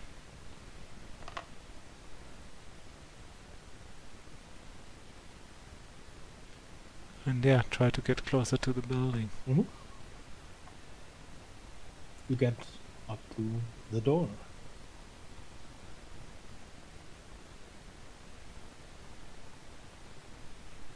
What is it you do there? Does this thing have any windows on either side? It does have windows. Because I would like to try and the check moment- those first. They appear to be shuttered. Oh, okay. I mean, I guess I will try and get up to one and see if the shutters can be loosened somehow. The shutter does appear to close from the outside. It is a simple latch across two wooden panes that would swing outwards. Yeah? Or try and open one of those. You unlatch the shutter and you peer inside.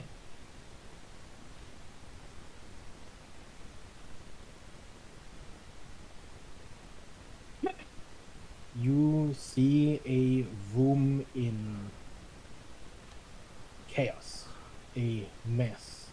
You see various tools, weapons, dirt and straw, and what looks to be a pile at the center of these two rooms that looks somewhat scorched. With your perception, you also distinctly notice in the light of another window what appears to be humanoid remains. From the window, you can also catch a glimpse of this pile of refuse and furniture piled up, almost as if to locate. this hallway. Is this window on the bottom floor, or is it like first floor? You are right here. Yeah, which floor is it? That's what I'm trying to ask. This is the ground floor. Ground floor. You Okay. didn't say you flew up. Yeah, that's why I'm asking, just to make it clear, because I didn't know if there were windows on the ground floor or not. Okay, ground floor. Okay, so barricaded upstairs, something. So I would like to climb up the facade of the house to just get to a window upstairs to see if anyone has been barricaded themselves up there. As you climb up, you find two windows. In fact. One to the left and one to the right. Which one do you want to peer in? To the left. Your left or my left? Basically the one that's exactly over the one I already peered into. Is that the one, or is it the same side of the building? That would be the one. Yeah. That I'm assuming you unlatch it again. as this yeah, window- slowly, because now I think there could be someone in there, so. Oh. In fact, you do see someone in there. You see more of this frost covering much of the inside of this building. Again, you see humanoid remains right at the window. Okay, no movement inside, so I'm just gonna really quickly, not really go into details here, move to the other window and check it. Because I just want to make sure if there's any living person somewhere in here. Find a largely empty room, Oh. covered only in frost and not much else. So I don't see anything where, like, a chimney or something leads up, right? So You do not. that's why I'm gonna climb on top of the roof, just to check out this weird heat-producing chimney thing. Mm-hmm. You continue climbing up onto the roof.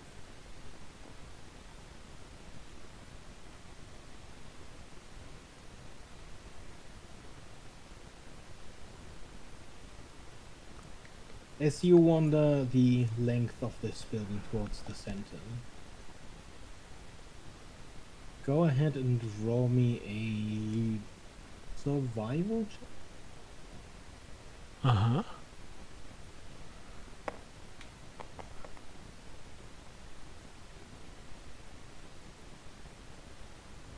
$16. The chimneys appear to be at a partitioning wall that appears to be in between two buildings. Two of these sort of square abodes. Uh-huh. And the smelling faintly of brass, does remind you of polythreme. As you get close, it does not appear to be smoke that is coming from these vents, but steam.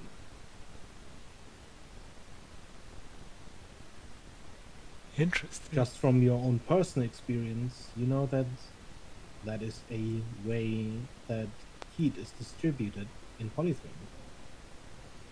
Machinery. Yeah, maybe it might even have something to do with the rotators and whatnot. Yeah, but I now that I see that this is like a house partitioned in two, I guess I'm gonna quickly, before I return to the ship, just take a glance at the other half of the house, basically, and check the windows over there too.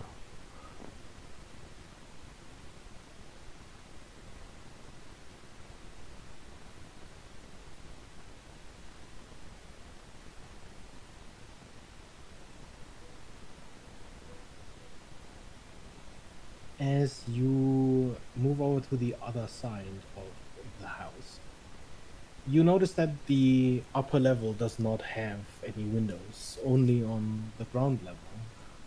Is there any way to let light in? What? Is there any way to what? Is there any way to let light in? Sorry. To let light in.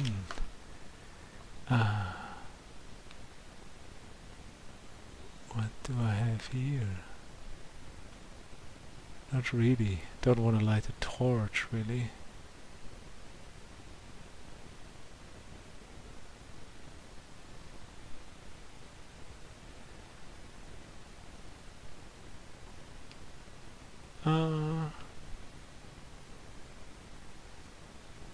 You have dark vision, right? Yes.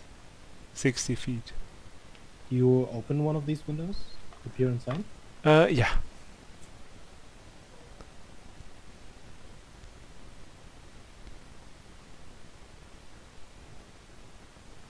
You see a fairly extravagant room filled with all manner of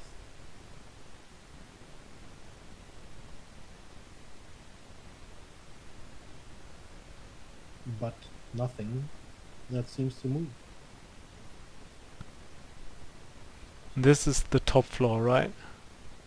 This is the ground floor. The ground There floor, okay. is, in fact, no top floor. Okay. As you look up, this seems to be a single room house. Uh-huh. Almost like the empty shell of a house. The space above is quite vast. Classic JRPG NPC house. Look, I would love to go in there and check all these trinkets and chests and whatnot, but I will not. For now, I guess I'm done with my research here. And Red told me that I can turn into wind for right now still, right? Mhm. So I guess I will turn to wind and Okay. will just make like before I return, make like a big round flight around over the whole island just to get a grasp how big the island is and just get a feeling to where are the main buildings and yeah, what is where, and maybe I can see the bird already somewhere just far up ahead, A far big up above, round flight. like up above, just gain some As you height. fly over to the left, you see a multitude of the windstand you've seen. But Ah. as you move closer to the back, the winds get much harsher and much stronger. And it doesn't take you long to see something very ominous in the distance. That is indeed very ominous. You see, almost faded in the clouds, two massive tornadoes spinning across that back half of the island. Even at the distance you're at, in a gaseous form, you feel like you are being pulled in if you move any further. Look, there's a kitty. Yeah, that's what the sound Silas would make if he wasn't the wind. Yeah, but deep inside, there's a little bit of Silas who would love to just let himself be pulled in just to see what happens, as he is a wind and just being part of a tornado sounds kind of fun. But right now is probably not the time when no one knows where he is and what he does, so he just tries and pull away. Okay. You return to the dark, Yes. and for the moment you return home.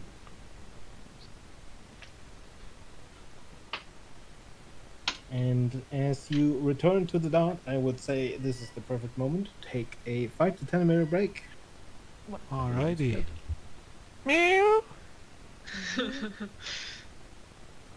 What? It just says, I love you, Freya. She says, give me attention. Yeah, probably. Serve me. Well, that's perfect time because you have 10 minutes for attention. Hehe. Alright, I will be right back. Definitely tell Evelyn about the creatures I saw, that they didn't really look like friendly creatures, Mm-hmm. but otherwise that I didn't see persons or creatures that looked like they were capable of doing like planning and ambushing and whatnot. Right. More dead bodies. Mm-hmm. But you know, keep an eye out. You should probably get some rest. Sounds good. Will do. What rotation do you guys keep watches in? I think we're keeping on our normal, so it should be Akt and then Ret. So it's Well, at this point, you're sort of taking a full new long rest. right, okay? but we'll just kick Silas to the end. And yourself? I was gonna essentially start watch Okay. while Silas was out. Then go ahead and roll me your perception rolls for your watches.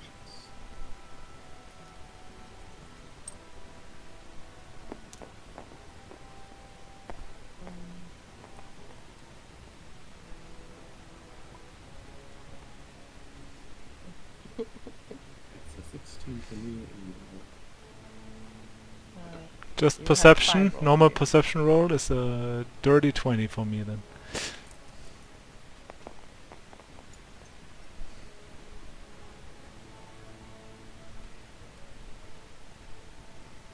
But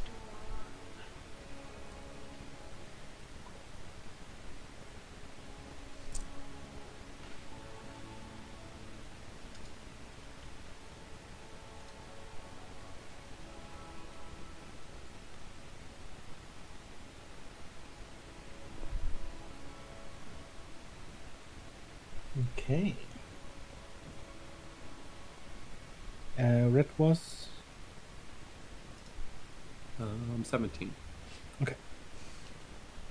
then as you keep watch. Evelyn Red. The night passed by relatively uneventful. There is a constant wind and snowfall outside, making it somewhat difficult to see. But as far as something that stands out, any movement nearby the yard, there is nothing. Huxley and Silas, as you two keep watch, having been informed of the whirling winds in the distance, you catch glimpses of them every now and then throughout your watch. As the veil of the surrounding clouds every now and then lifts slightly, you see these wind hoses of a much darker color twisting around the center in the distance. But again, outside from that, you see nothing out of the ordinary. And you complete your long rest. Hey, We did it.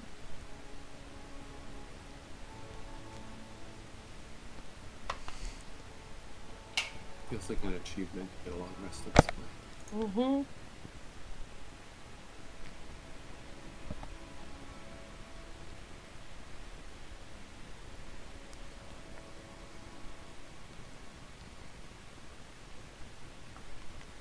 As you all awaken in the morning, as you step outside into the cold of the airship, what is it that you do? How long does Death Water last? 8 hours, so I think I recast at this point. So I do so.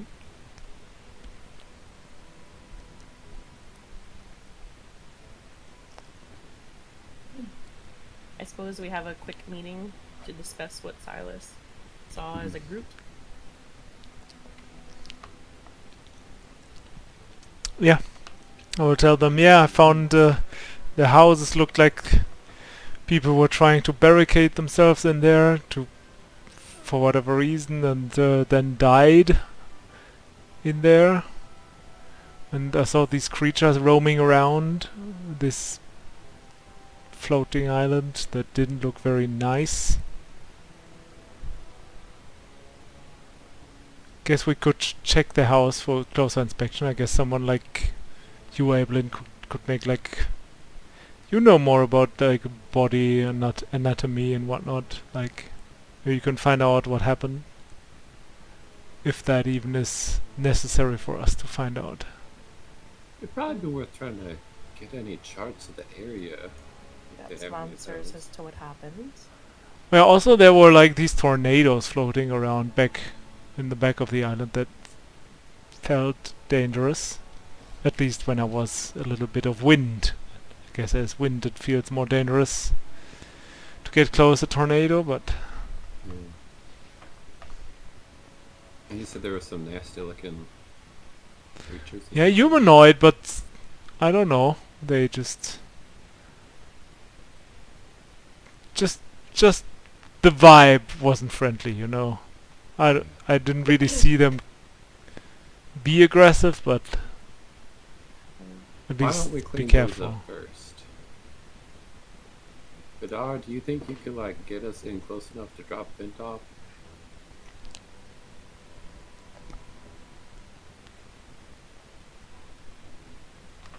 I could bring us more over the solid ground, Yeah, I mean but just if a there are little. tornadoes, I would likely not prefer not to head further in. Right, right. I mean maybe just up to that like roof over there or something, just to let Vent hop off, and he could probably help us in this type of situation. I feel like. Seems rational. Oh yeah, also there was this one room that looked kind of fancy and stuff with a big chest at the bed and like lots of papers, like almost as if like someone important lived in there. I don't know. Maybe that'll have some answers as to what Yeah, happened. maybe we can just check that room also just to see if we find anything interesting. This whole place seems really weird, though. That I agree you have- 100%. People barricading themselves in. Also, you could be looking out for things like traps and things like that as well. Yeah. So be mindful of your step.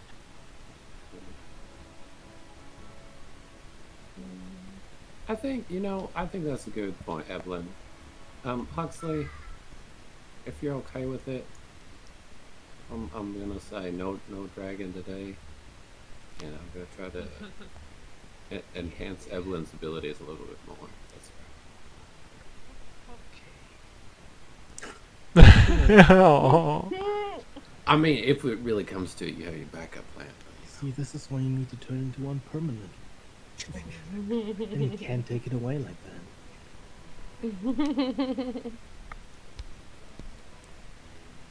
Well, so we'll rely on your abilities, Evelyn, to uncover what happened. The dart And I- moves, hovering slightly above, turning towards the edge of the city where it moves a lot closer to solid ground. Or more solid ground. And I cast Foresight. Yep.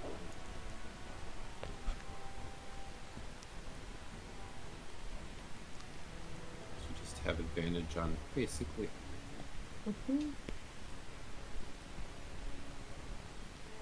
Can't be surprised. Advantage on attack rolls, will checks, saving throws. All. Okay.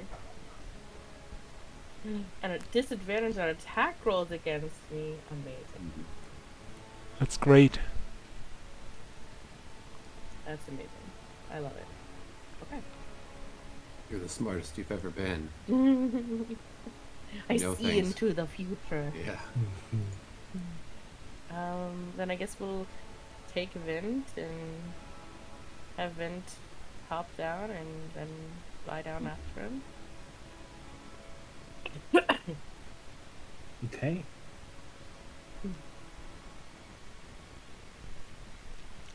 So we're gonna look for the creatures first, that's the plan? Might as well secure this tree, I figure. Alright.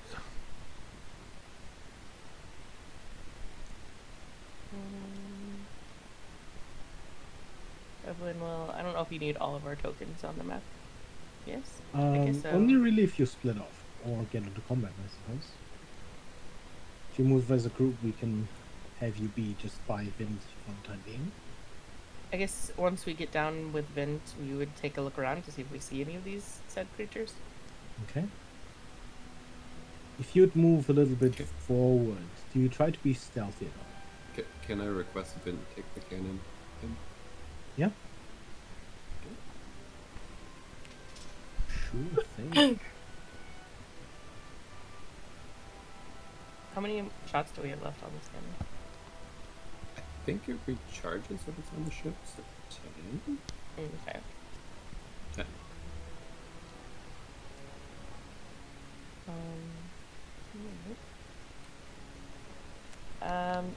It's not like Vince try.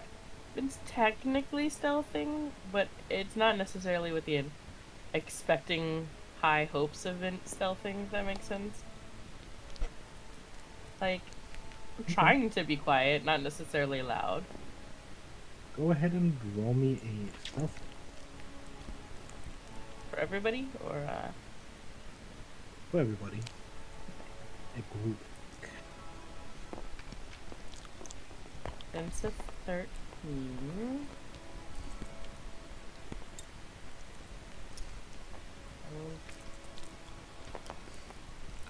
For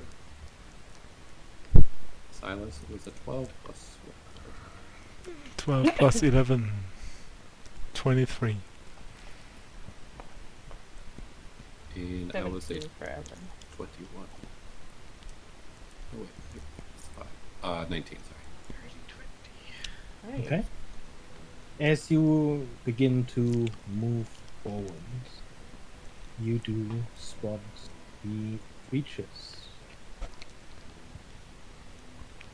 around the plaza in front of you. Still somewhat in similar positions that they were last time. You see them hunched over, clawing at something, and almost working on something. Do you think they're intelligent?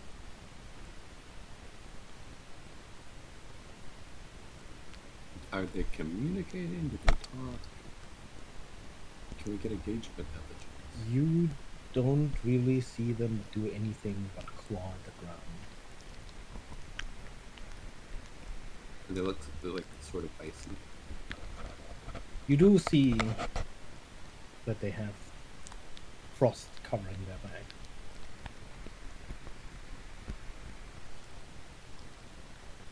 I doubt we're gonna get much out of them.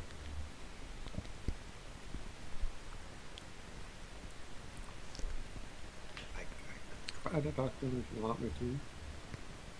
Well, I suppose it's just a question of, do you think they'll just run off? Do you think we should go immediately into combat, or attempt to appease them, or see if we can gain any insight from them?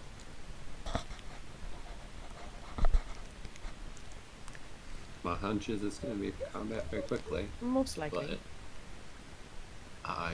you're the one with the plan today. What do you see in your special habits? Like it. Like I think it requires. Also, look over there. One of the tornadoes is pretty close by. Mm.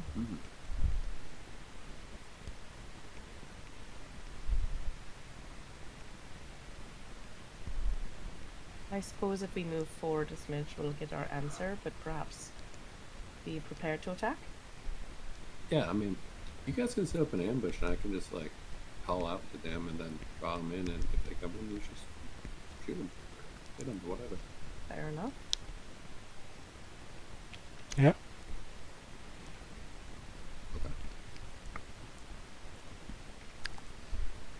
I guess we're gonna split then. Well, I'd like barely. Yeah, Evelyn's just gonna sit on Vent's shoulder. So I'll keep their tokens together at the moment. I guess I'll go to the left and climb on the house again, just to have a good vantage point on the roof. Here. Like up here? Yeah.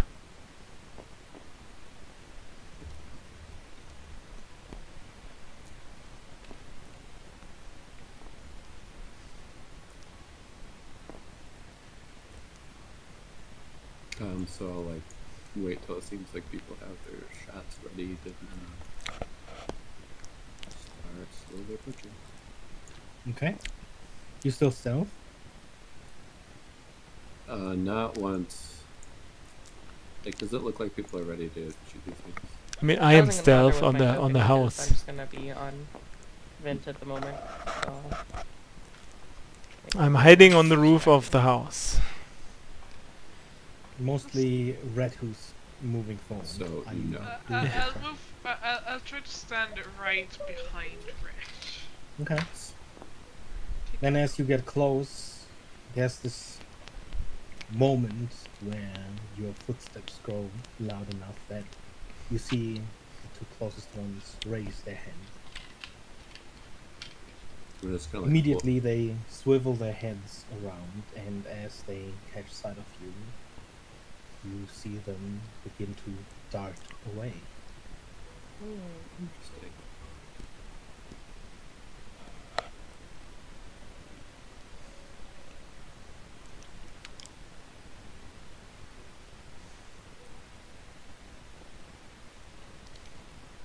Do they make any kind of sounds or something? You hear this probably low grunting and gurgling this as they scramble away, They run clearly into the unwanting of that attention. So they basically speak Swiss German. As one of the Wow. Oh wow, sorry. That was throwing you shade. see the one in front of this larger building sort of jump over the side. You hear this of a bush that it runs into. They don't seem to want to fight. Or they could be going to gather reinforcements. Good food. Do these two keep running, or do they just kind of like? They are continuing their run. You have about a turn before they do something else. They are mid-run. You know, let's. What is that? Where's my turn? Good.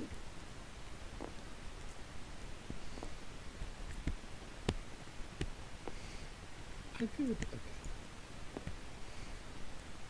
I'm gonna look at Huxley and say, "Let's catch one." Run forward. I'm gonna cast polymorph on that one. It's a DC 20, whatever wisdom save, I think. I'm trying to turn him into a turtle.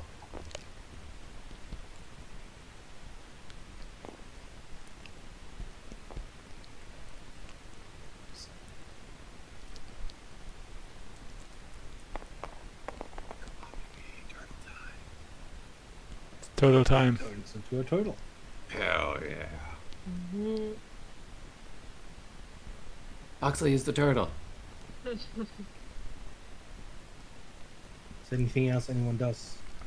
I was gonna direct Vent over to where they were scratching at the ground. This is But still he can't within that quite same get. turn. Yeah. So he can't get all the way there. So As Wind passes by, I'm gonna jump onto Wind to just travel with Okay. him. so he can get to about here.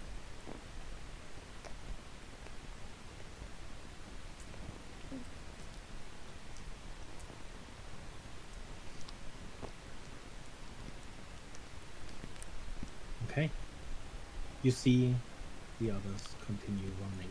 You probably hear again this as the one that had just jumped into the bushes continues running around the corner where you lose sight of him. The other one running to what you can now very clearly see, these tornadoes, this just mass of wind churning away, moving the wind even far around it. You see almost bulk for a moment.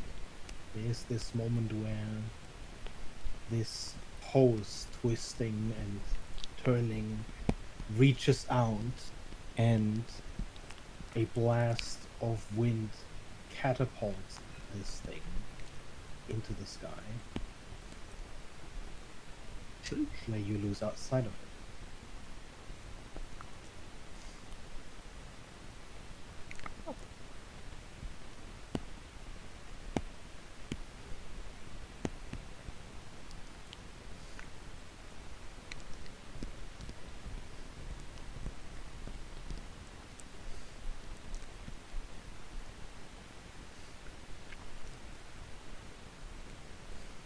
Are we otherwise okay? You are free to move.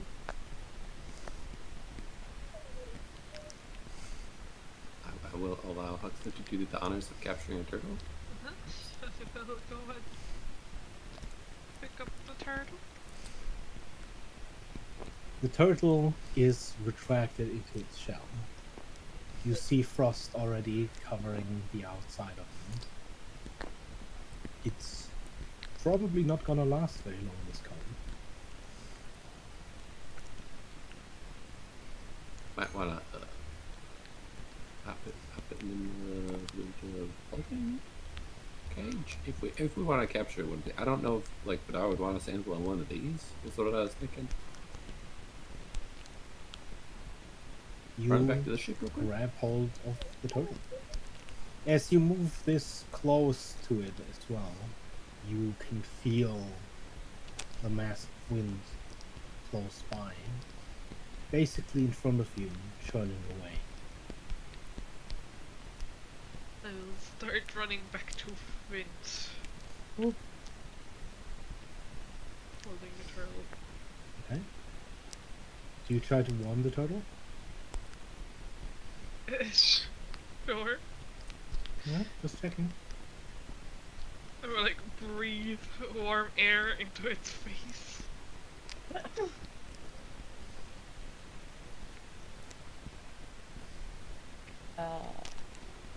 Out of curiosity, once Finn gets over here, glancing down, does it look like what the creature was clawing at was a skeleton? Yes. As you move closer, each of the places that you saw these creatures hunched over appears to be a mess of bones. The bones themselves, frosted over, don't seem intact anymore. Many of the larger bones lie broken and cracked, likely due to the creature eating them. You see very clearly claw and tooth marks running along these bones.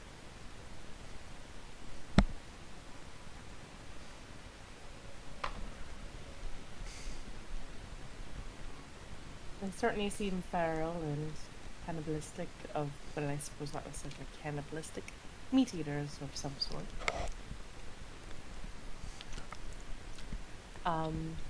Do we need a sample of them?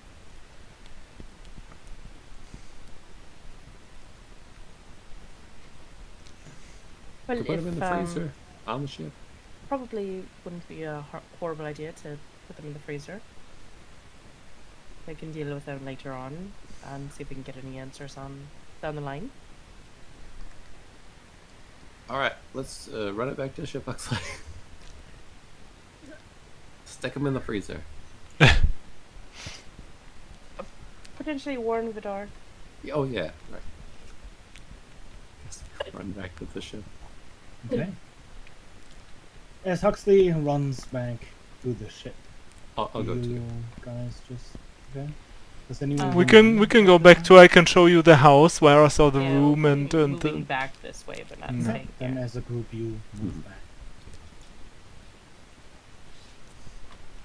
I think the point was to see if these things were gonna like Mhm, come mhm. after us immediately.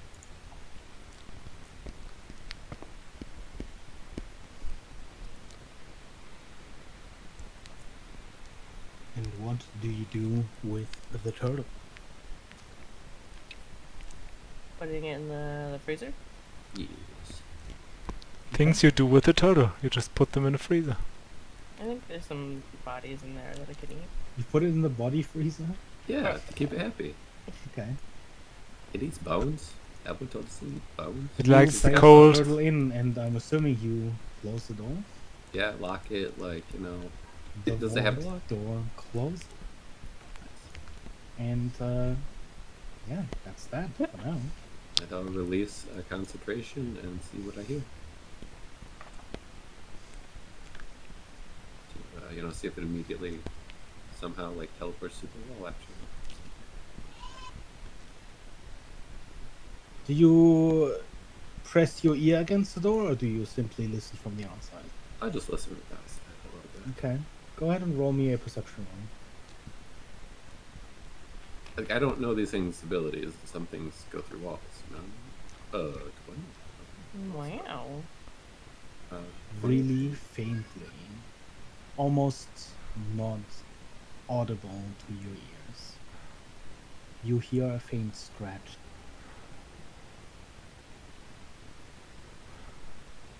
That seems fine.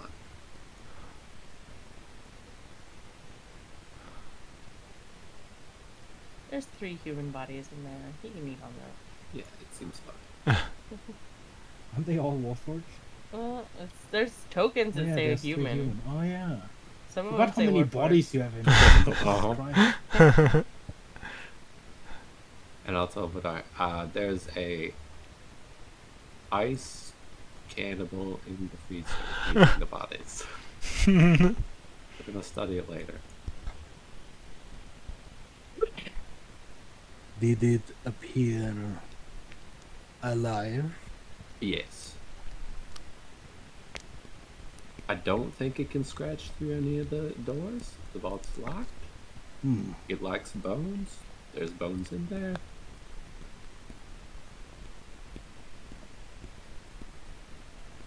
I mean, by all means, you can study it if you want to. I didn't look. They were scared of us, so that Far be it from me to intervene in your personal projects. I will be there later when you handle that. Okay. He just wants to flirt with his girlfriend. Oh yeah, tell Corinne not to open the body freezer.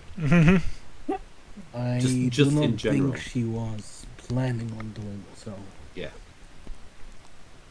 That's good. I head back out. Next to the ice.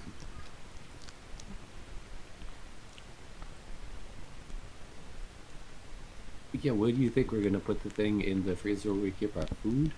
And have Corinne just randomly open it and be like, I'm hungry, snack. Oh my god.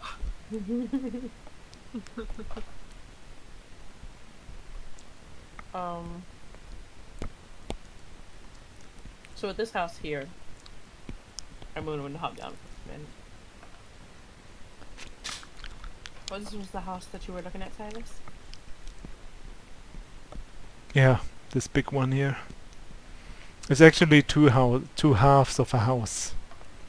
Different entrances, not connected. Which room did you say there was some notes or something, scrolls? The one in the back. Other side. We'll make her way that way then. I will follow her.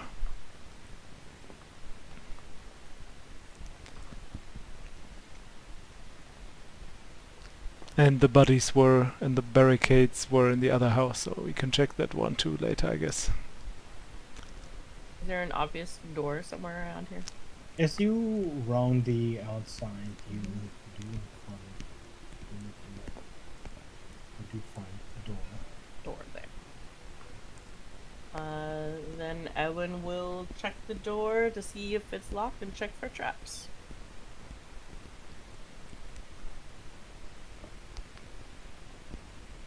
You make a quick check of the door, which appears fairly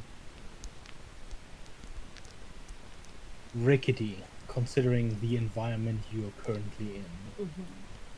You've seen plenty of construction similar to this in the slums of Polythreme and similar.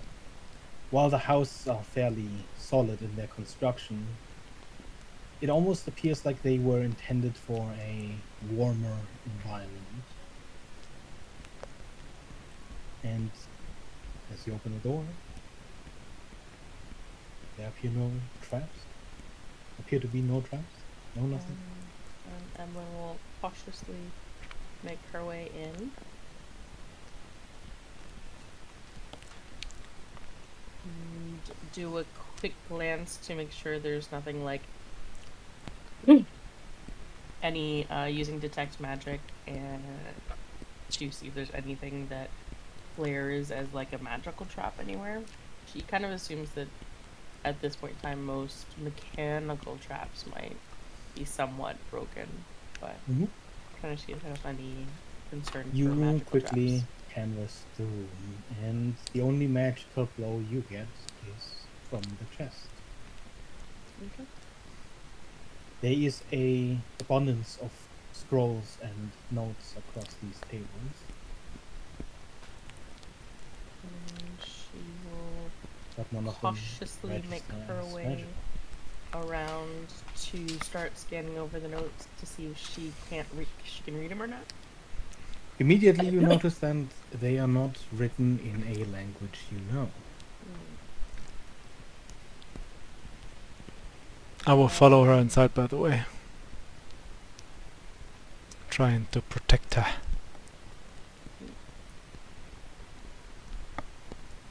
She would have told Silas that chest was magical to stay away from it for the moment. Alright, will do.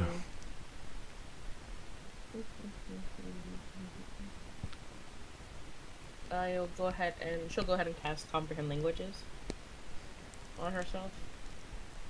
Mm-hmm. And then look over the notes again. Does comprehend languages tell you what language it is that's being translated? It just says you understand the literal meaning of any spoken language that you hear. You also understand any written language that you see, but you must be touching the surface on where the words are written. It takes about 1 minute to read 1 page of text. Okay. It doesn't decode secret messages in a text or a glyph, such as an arcane sigil that isn't part of a written language.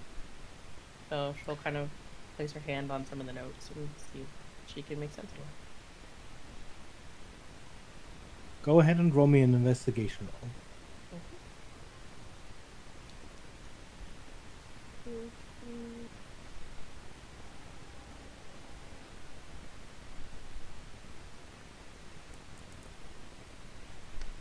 Natural 20. Ooh, So nice. that is a 31. As you scan the notes, touching each one to translate its contents, you notice that many of these appear to be bookkeeping of a sort. It seems to contain the flow of wares, of prices.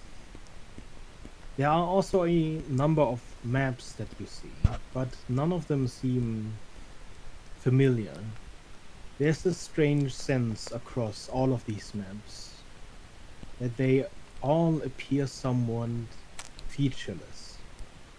All of them are fairly large, but the few land masses that seem to be noted on them are curiously tiny across the vast, almost empty reaches of these maps. Across these almost empty fields, all that is denoted are long lines and directions of these lines, either denoting a wind or maybe a current of sorts.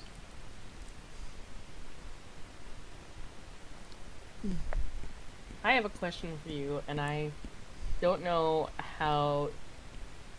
I don't know if this is me pulling on my knowledge of things, or if this would be something that Ellen would have any element of understanding of. Mm-hmm. And I could also be entirely off the mark as well. Is there anything that would suggest that maybe these maps look like something of the astral plane?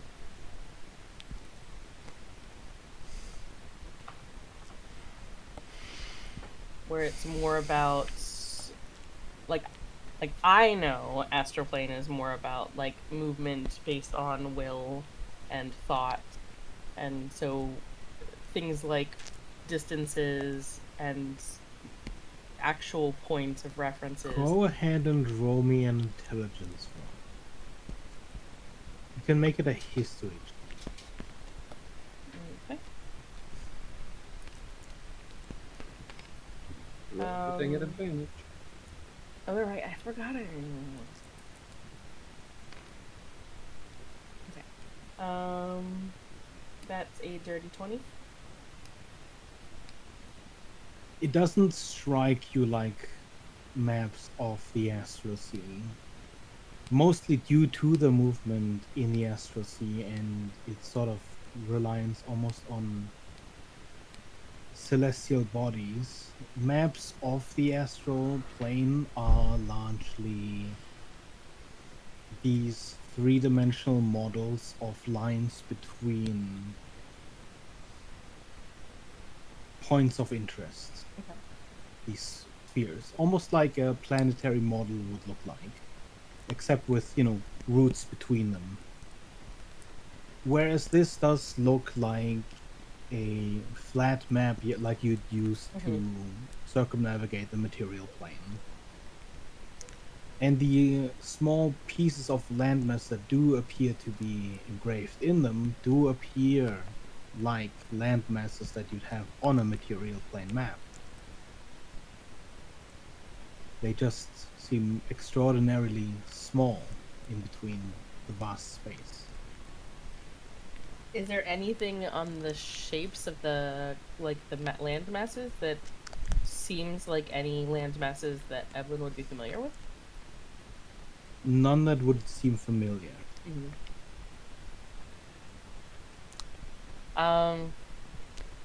She'll go ahead and roll up the land masses the maps to put them in her bag for now to bring back to Vidar.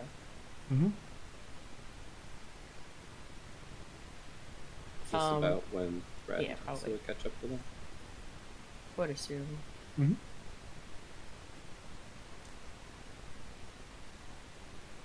I don't know if there's anything. Find anything? Maps that don't quite make sense. Yep. The chest over there is magical. I haven't looked really anything else fully. Is that a dragon? I was gonna get to that. I walk in the room, I see a dragon. The oversized skull above the bed. It looks somewhat draconic, but the front of this creature's maw appears to almost end in a beak. Oh, maybe it's one of those bird. It's wyvern. Killer chicken. Yeah, killer chicken. Wait, what?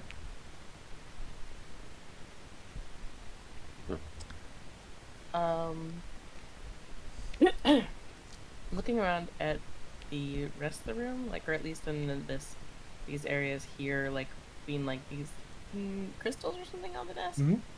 Does it seem like I know that there's nothing zinging as magical, but is there anything that seems like it could be valuable or useful?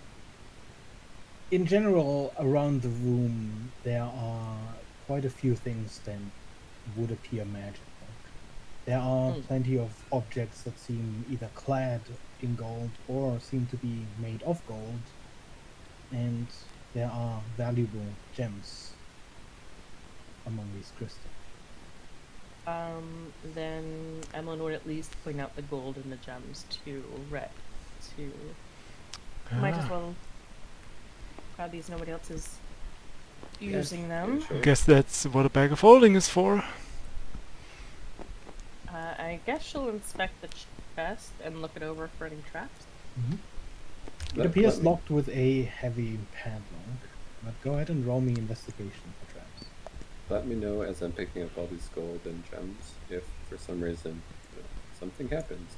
Unless you're looking for anything specific among these valuables, all in all, I can give you the gold value of what you collect.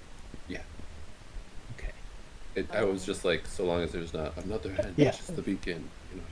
Mm-hmm. The going on? mimic Exactly. gems start latching onto your hands. Exactly. That's a You can assume that. In 28. terms of valuables, you collect 7,500 gold as well. Ooh. 28 for investigation. Okay.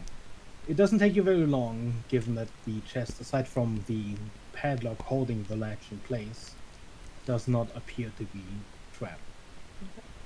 You can almost lift the top slightly, even with the lock still on, and clearly see them. Ellen will go ahead and pull out Not her a very thieves' reinforced. tools to just quickly unlock it so that it's easier to open. It's a fairly simple lock, as you sort of push a little bit 24. through what appears to be wear and tear through the cold. You unlock the chest. Can I? Go ahead and roll me a 1d20. 1d20.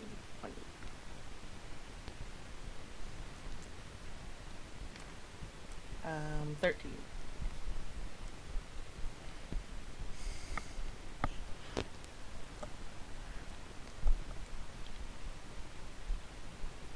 And go ahead and roll me a 1d100.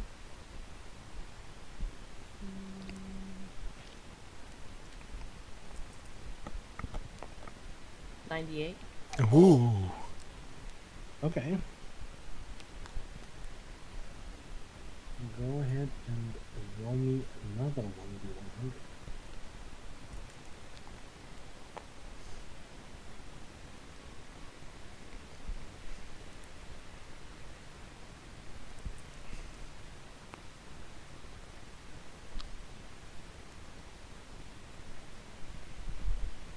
$78.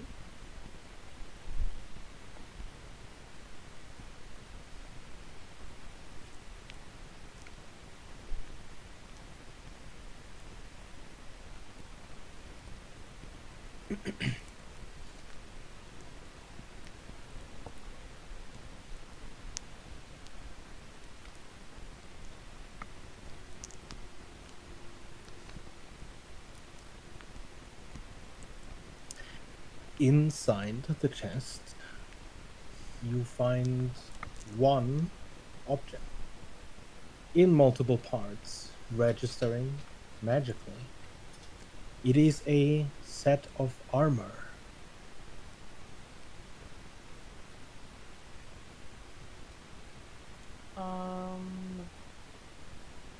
Before touching it, well, I guess she has to touch it, but Ellen will go ahead and take the time to cast Identify.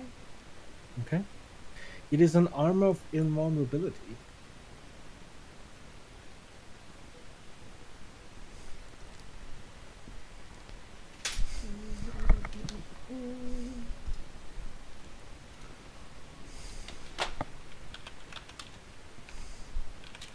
Does anybody wear plate?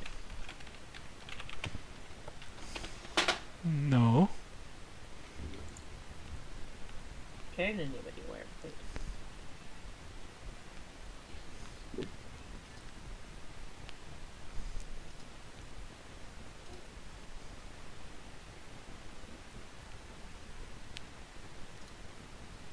That's pretty sweet, but yeah. Right, you can. I don't think this would be of use to any of you, but we could also potentially sell it later on. Okay. If you wanted to grab this armor. Yeah, I can load it in.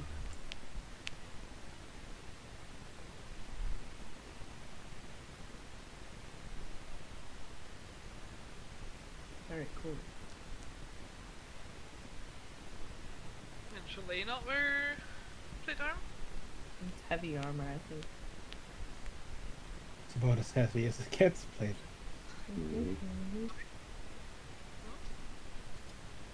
I think you can, but doesn't. Or no, you might not have enough strength, right? Yeah, I have a strength 15. Okay, whatever.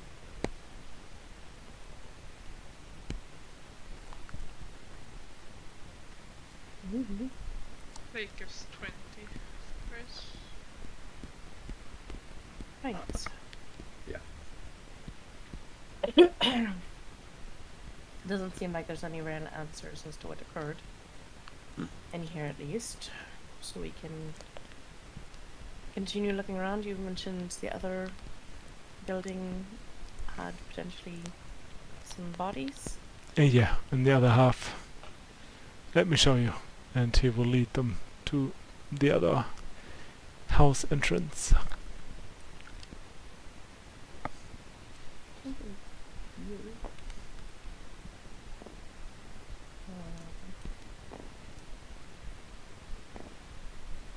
When I guess we'll try and look at the door and see if there's any traps. Mm-hmm. Or Much like the other door, it seems like a fairly standard non-magical door.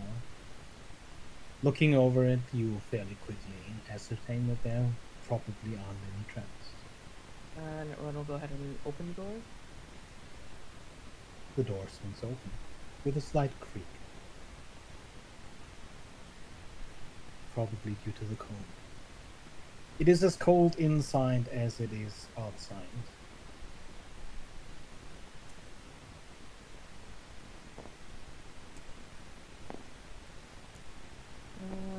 I guess she'll start heading in with Silas and being cautious but moving forward.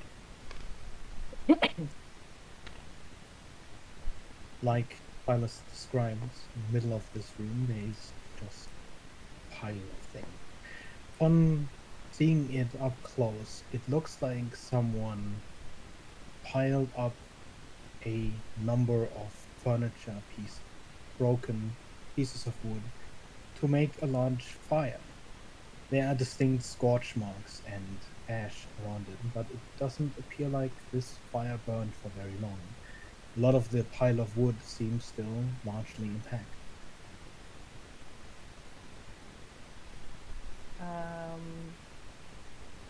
Is this a statue or? It appears to be a statue. Okay, Ellen will move over to the body first then. Mhm. And I guess try and do a medicine check to determine if she can work out how they died. Go ahead and roll me a medicine check.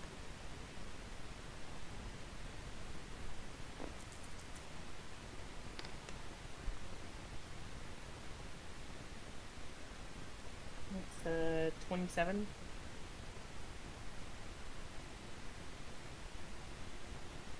The body appears desiccated. From the slight moisture around the body, you'd be able to tell fairly quickly that almost in the same process as freeze drying something. Likely by taking magical cold damage, this body was completely frozen. Now that it's gotten warmer since then, or since it hasn't taken that same kind of damage, it has begun to thaw slightly. It was likely covered at some point in a shell of hoarfrost, the moisture of its own body that has now begun to melt. Whether or not that's what initially killed this body, you're not entirely sure, but you don't see anything on the outside of this body in terms of damage, aside from the immense amount of frost damage. As you go over the body, however, you do notice a crumpled note in its hand that it appears to be holding on to. Evelyn will very carefully attempt to remove the crumpled note. Mm-hmm. You carefully and slowly pry the fingers apart and receive a note. Does your comprehend languages still on? Yes. Then you are able to read that note as you hold it.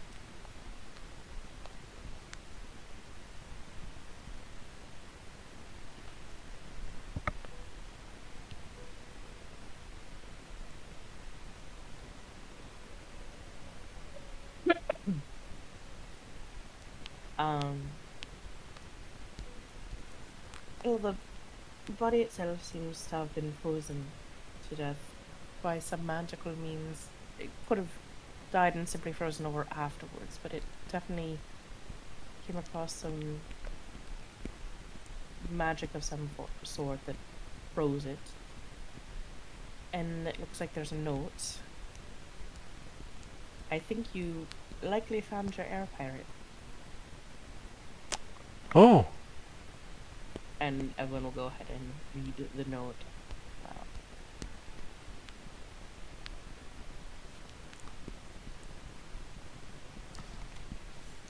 yeah, they do mention pirates. Huh. Sounds like they stole from someone they shouldn't have.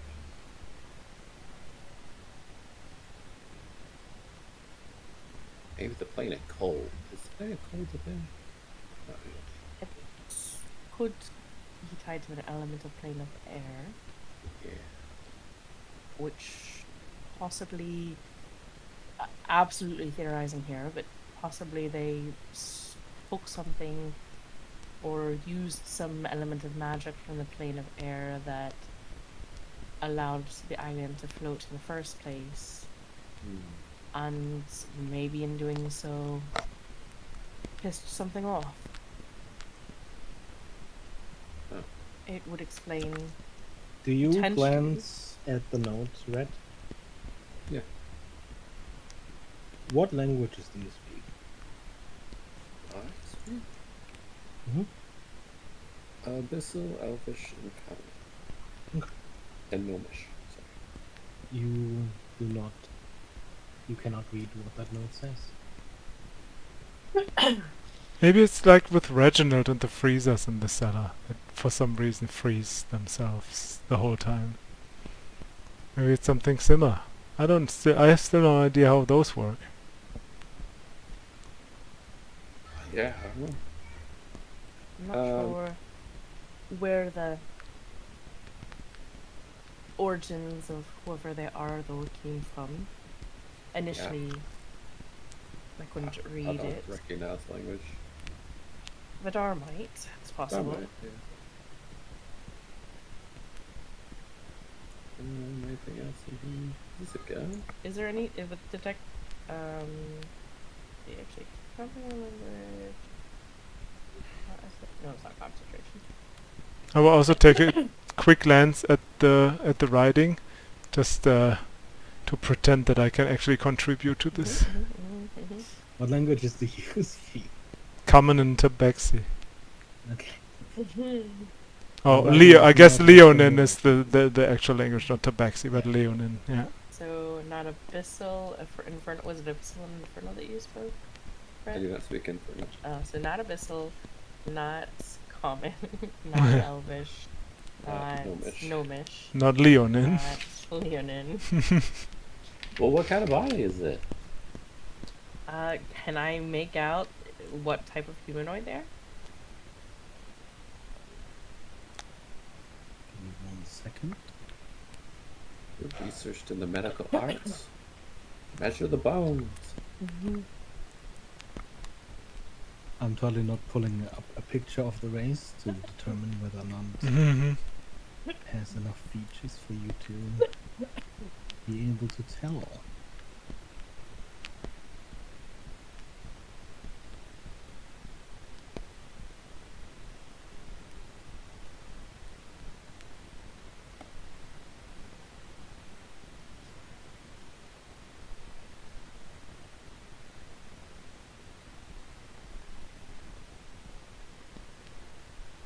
As you pry the fingers apart to retrieve the note, you would probably notice an excess of skin between the fingers. The hands appear to be webbed to a degree.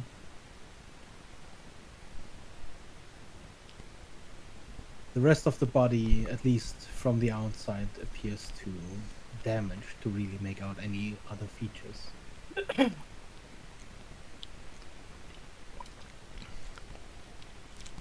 They do have webbed, webbed fingers, so it would be something similar to a triton. No, tritons. The last kind of creatures I expected to live on an island in the clouds, to be honest. Well, I guess they were regular pirates before, though. So, like on a sea, regular. Right. Pirates. Yeah. That sort of might make sense. I'm just like checking out this little gun, but I assume it's just like kind of mundane. It's a regular musket, at least, as far as you can tell. No significant loading mechanism of anything of the sort. Being a connoisseur of various weaponry, can I tell like how old it is? Like, oh yeah, these were popular down by the coast 100 years ago. It does appear a sort of generation of weapons older. So, I mean, you'd know that quite a few of them would still likely be in use. They're more of a, I would say, poorer kind of weapon currently. There are revolvers and such, but obviously machining the parts is fairly expensive.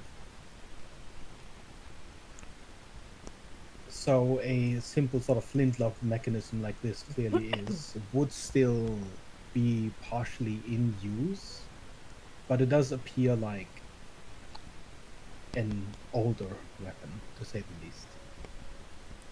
This is a few years old. I don't know if that means this all happened a while ago or not, though. Right. With detect magic up, is there anything in this room that things is magical? Nothing. You want to check upstairs real quick? You said there was something else up there? Yeah, there was at least one dead person too, Alright. lying in the bed. Give me a hand clearing some of this. Barricaded. Is there enough room to fly over it? There's enough room. There would also be enough room to sort of climb Over it. Okay. It's not extremely well barricaded. It's very haphazard, almost like someone tried to fully seal it up, but just ran out of stuff. We'll make our way up.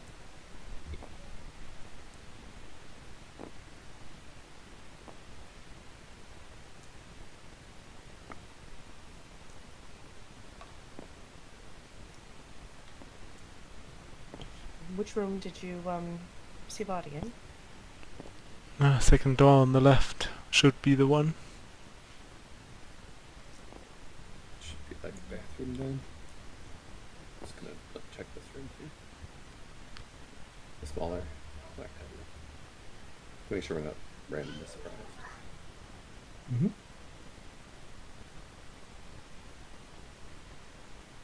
Yep. You found the toilet. And then we'll attempt Curiously, to... as you open it, there is not much of a stench.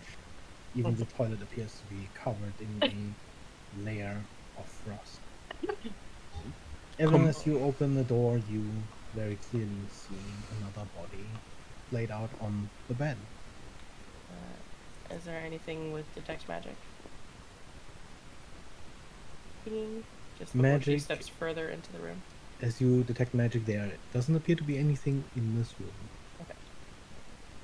Then Ellen will make her way over to the body and try and do a similar medicine check. And she'd probably also try and double check and see if they also had the webbed finger. Mm-hmm. Much like the body below, you would find webbed fingers. With a slightly better condition, you also see ridges along the side of this creature's legs, almost like a dorsal fin.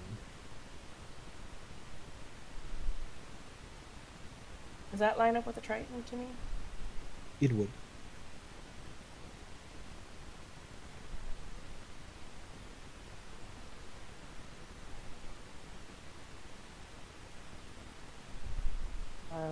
Can I tell if they died in a similar way? They I would know? have, yeah, they would look to be, the body appears to be in almost the exact same state as the one below. Okay. Definitely Triton. But it seems they also froze rather quickly to death. Yeah. Or at least they were frozen. Right. I'll check this little chest real quick. If there's anything interesting here, it's probably just As you clothing. open it, it seems to contain a bunch of coins. You may add 45 more gold pieces to your inventory. Yeah, every bit helps. We've got a Alright. lot of expenses. Can I also look at the paintings? Did I see a painting on a wall? The painting appears to be of a large wave, sort of falling in over itself.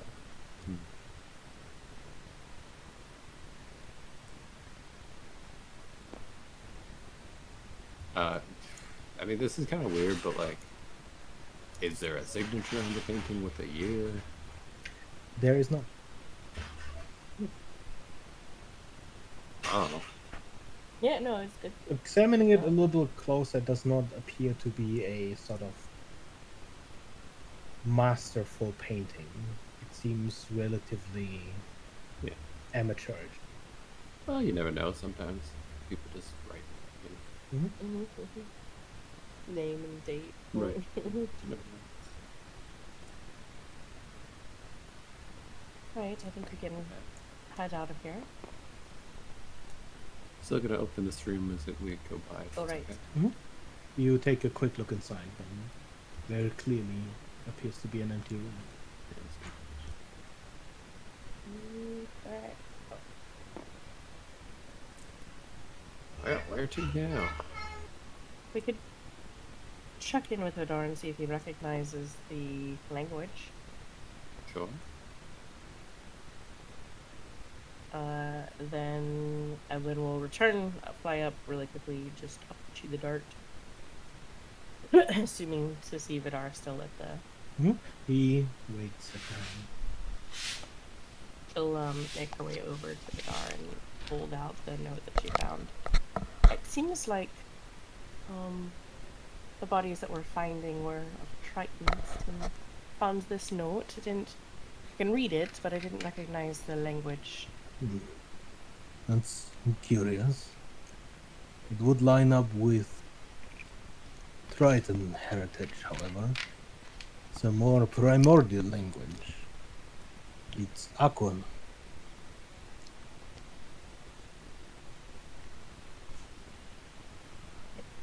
It seems like there was some sort of rapid magical frost or cold that came over everything.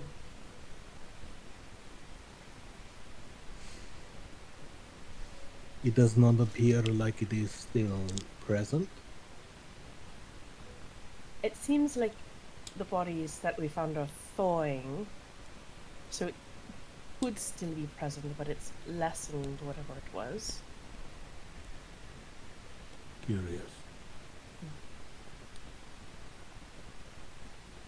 And the glimpse that I got of the tornadoes that are more further in on the island are far from natural by any means.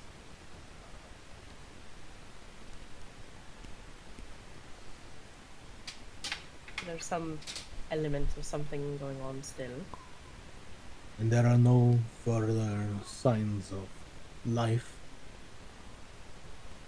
Just those creatures that we found. One did seem to move towards a tornado, and it seemed to be flung into the air. I suppose I should have defined more closely intelligent life. The only thing I'm not sure about is if that creature is the same creature that's mentioned in the letter of the hordes coming through the clouds. Did it have wings? No.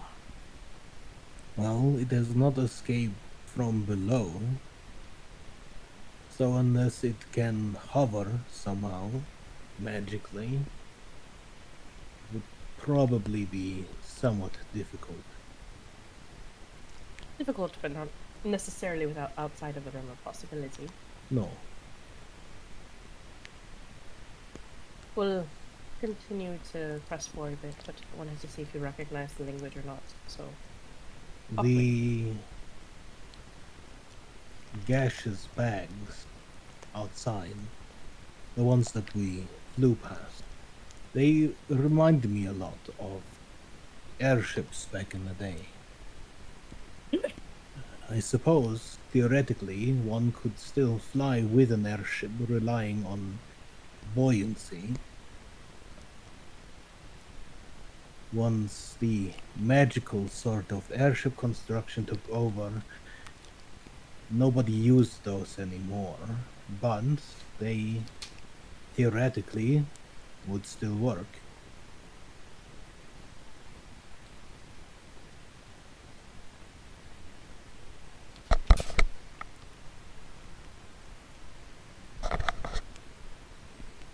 So there were airships that flew without using magic? Of course. I could.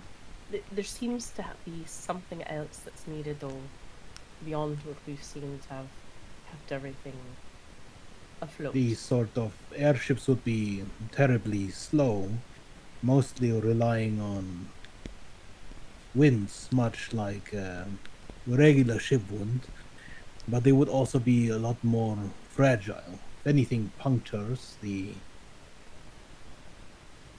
gaseous bag that these ships relied on, then it would simply fall.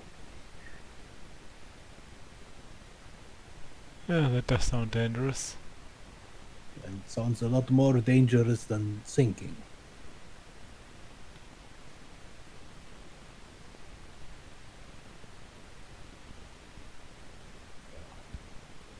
Right, well, we can see if we can locate any further answers as to what's going on here. But it is odd and seems out of place if they could move only slowly, theoretically, that they were caught. It wouldn't have assumed that they would have simply been suddenly in colder weather.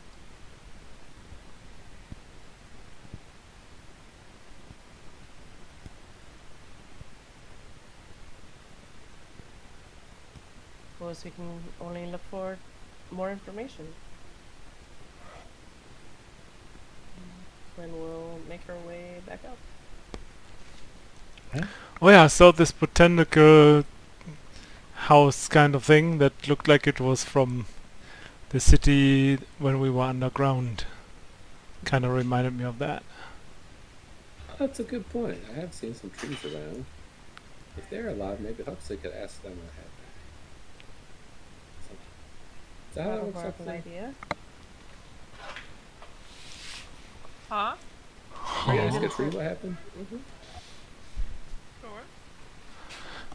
You're good with trees. I believe in you.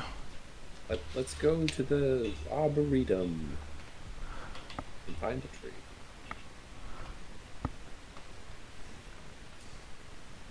Although I Where's the should tree? point out that possibly one of the outside trees might have a better insight than something Yeah, that was. That's true.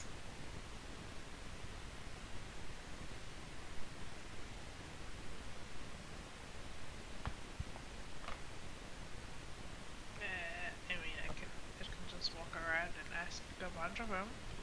That works. Sorry?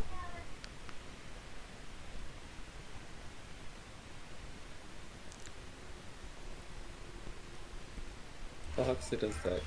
Is it possible just to, like... I know there's a lot of houses, so just to, like, quickly check houses, like... For example, this one we're walking past, just looking quickly.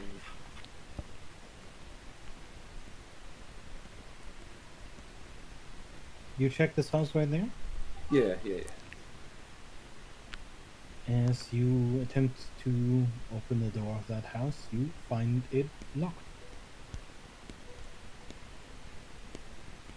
Righty. Can I? Is it like a lock? Is there a window in the house? Is it a wooden door? It is indeed a wooden door. I'm just gonna kick it. Yeah, there you There go. are. Yeah, speaking of which, Vin, just open the door, please. Oh yeah, that is much easier. First, I guess I'm gonna break my foot, but All right. Vin kicks open the. I mean, Oh, that's a honestly, map. you'd probably also kick open the door. I feel like Vin can just like grab the door and just Yeah, pull it just out. yank it off. Without too much issue, the door flies open, and inside you see another room covered in frost.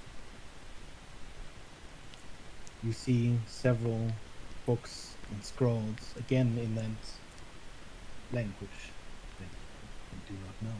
oh, is there anything that reminds me of a gate in here? Stop. I mean, you see like a fireplace which seems unlit. It kind of has an opening that could be a gate. Evelyn Library, Silas is gonna disappear. Careful. I'm relieved that there's nothing that reminds me of an actual gate. Don't go through that door over there, Silas. You never know. I'm so tempted to just Creon in there, just hello. Hello. Hello. Hello. I was expecting you. Time for the mission. Let's go. We do not need to interrupt. No, that. no, no. It's tree talking then. Yep. Oh, why am You cast speak with plants. Sorry, animals. Yes. Okay. What trees do you talk to? I'll start with this one. Okay. As you cast speak with plants, you are met with a strange silence. Usually, when you cast speak with plants, there is a wealth of noise around you. But as you pass by some of these smaller trees and shrubs, you can tell that despite many of them looking intact, they are entirely frozen. And to a degree that you're not quite sure if they, if unthawed, would still be alive, as far as plants are concerned. The larger tree in front of you gives you a measure of life and noise, however.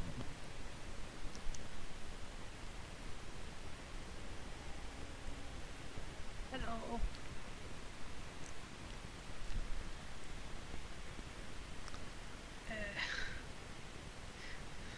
How's it going? What happens around here? Why is everything frozen?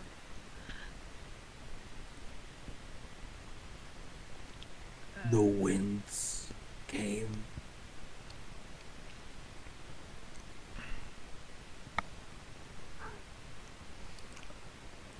How long ago? Doing. Not long.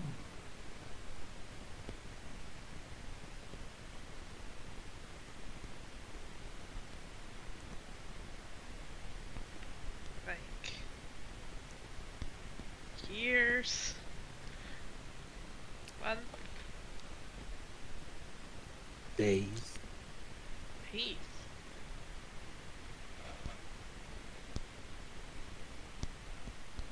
It's only been cold for days? Days.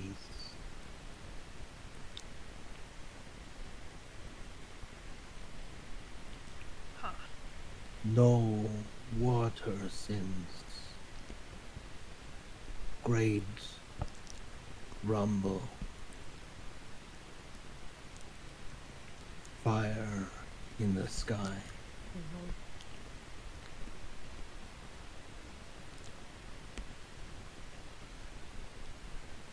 Only cold. since then.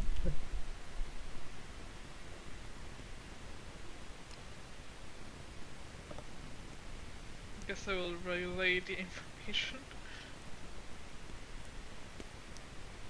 Then it occurred at the same time that Artemis exploded. Yeah. That must be more than just a coincidence. Yeah.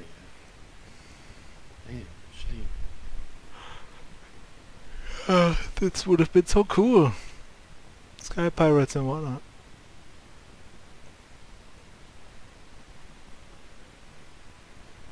But still, why were they barricading? Like, even if magic happened and the There was a cold point of came. Something. They stole something. Maybe whatever was containing it broke? If they had any sort of magical barriers that would have Yeah. broken, or a magical device that was at the core of Yeah. what was causing this island to float.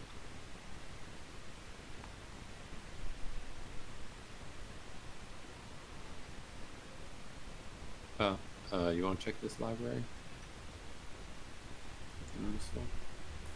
Check it for gates. I'm gonna open this door here. Be careful. I can glance around the room and see if either there's anything that detects magic, or just look around and see if any of the books look interesting. Mm-hmm. You mean as investigation roll?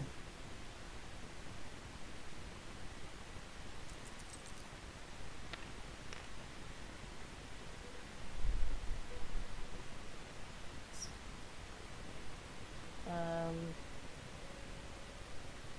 28.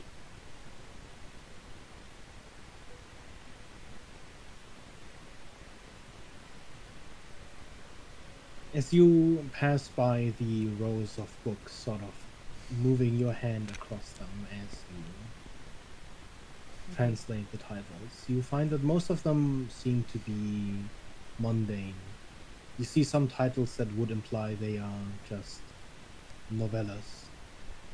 Some books on philosophy, there are books on sailing and fishing. You find among the books nothing out of the ordinary. And similarly, as you look around with detect magic, nothing picks up. Seems all pretty normal. Yeah. Normal room here too. Is the structure is the internal structure much outside of the house? Is the It does. There Okay. are sort of these corners where Yep. the Great. house could be more filled out. But as you would have seen from the outside, there's simply a sort of deck there. I'll make a quick sweep of I don't know, valuables. Mm-hmm. Elivan, do you see how my game is haunted? I did hear something fly Yeah, across it's the just side. it's just my mouse. Why is your I don't understand. I'm nudging everything I like move nearby, and I Yes. don't. What's Do you have wrong? alt on or no? Hold on, that wouldn't do it. It's weird. It also looks like you're like holding something, but there's nothing in your hand. I 'cause know. Your hand is making like the fist, like it's grabbing. I know. I don't understand. I have a deja vu. Didn't you have some weird problems at some point in the past? Oh, maybe, yeah. I might exit and rejoin real Yeah, fast. Because Mhm. I yeah. No, I saw. Weird. Red. The chest in front of you is locked. You simply open it. It is locked by a padlock on the outside. Yeah, I guess I'm not concerned about breaking it if I need to. Kind of wrench it open. Okay. Is there any particular way you force it open?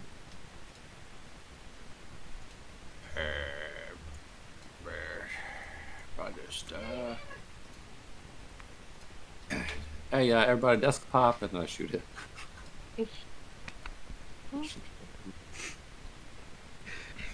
You make finger guns at the lock, I do shooting indeed. it clean off.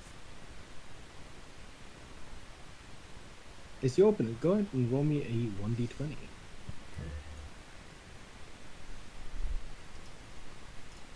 I maybe should ask if it was magic stuff. Why did you say 16. That's really close to a natural one. Okay, go ahead and roll me a 1d100.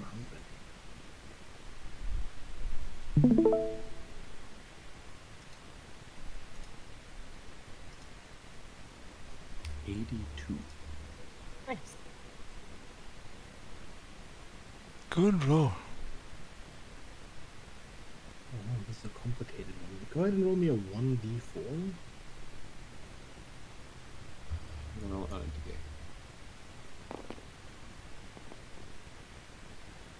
That's a 4. Okay. So first roll me a 1d100. Wow.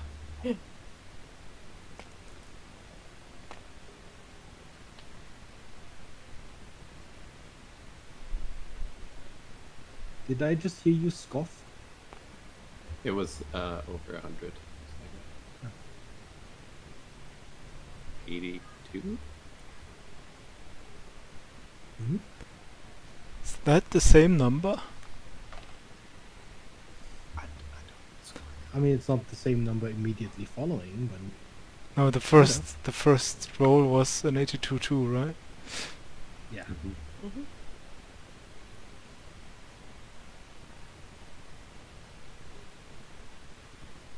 It's impressive. Yeah. Rolling an 82, 114, and then back to an 82. Mm-hmm. Find a pair of gloves in seemingly excellent condition. Go ahead and roll me 4 1d100s. I didn't do this to myself. You did that. I think you made this I'm list. not upset at all. I didn't make this Oh my list at gosh, all, is it actually. really?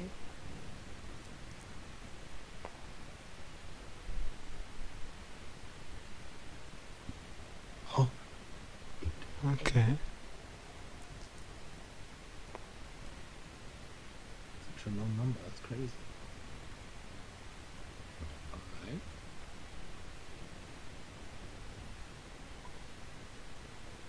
Yeah, thank you.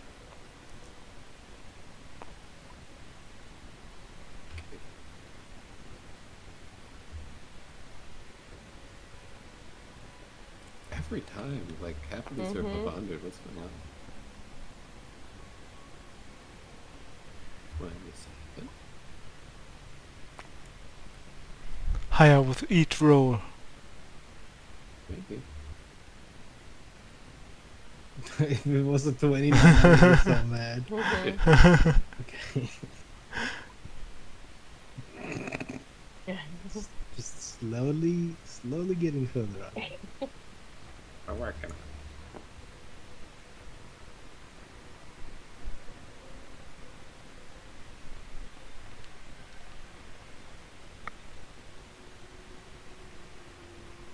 I feel like the first roll to 82 is fine.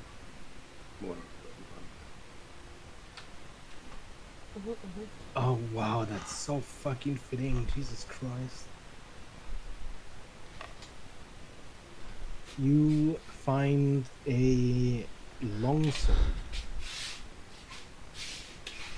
2 bowls. One looking a little bit more like a fireball. The other just looks like a very ornate bowl. And you also find what you immediately identify as an instrument of the bards, Oh. Ah, which would be the lyre. okay. Fellow professional, I see.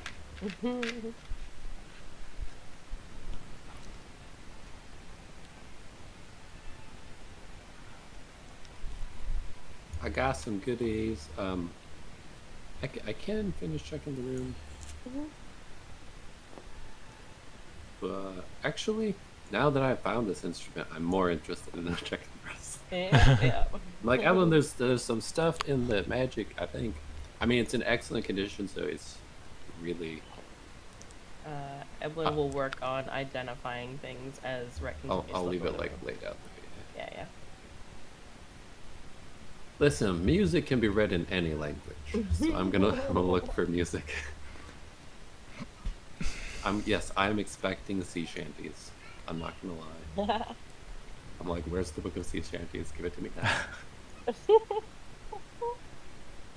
Do you cast corporate languages yourself? Yes. Yeah, I can. Looking around specifically, you would likely find a number of books relating to tales and stories, as well as a book of songs. Nice. Do any of the books, tales, or stories look recently written? Aside from the damage from the cold, they do appear in fairly good condition. Okay. I will collect those and start to browse through them to kind of get a like, is this the bard's house and was he writing stories about their current adventures? Mm-hmm. Type of idea of what. As you sort of skim over the books and the collection of songs, the collection of songs does appear to be written in several different handwriting styles. So it does not appear to be completely written by the same person, more a book in which a few of them were collected. There is one handwriting that definitely appears more often, which appears to be the author's. But as you get to the later pages, you don't find anything that seems to directly relate to the situation at hand. Mm-hmm. A lot of the songs do appear about raiding and general piracy. There are shanties there. But curiously, you don't really find anything specific towards raiding in the air or airships in general. I will relate that. As far as they definitely seem to be pirates, but the air piracy is relatively recent, apparently. Interesting.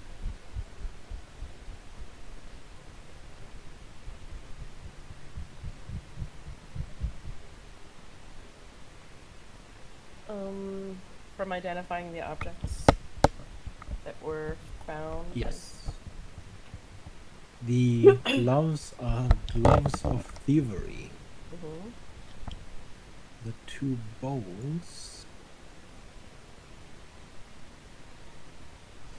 are the brazier of commanding fire elementals and the bowl of commanding water elementals. Uh-huh.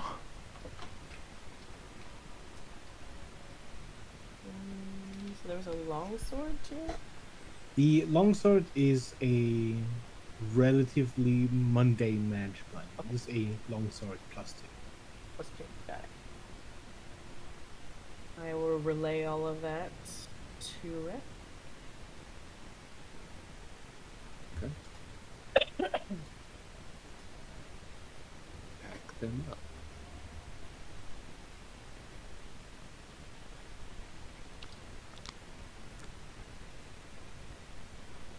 Sorry, I didn't mean to delay the arboretum. Oops. What's wrong? Oh, it's perfectly fine.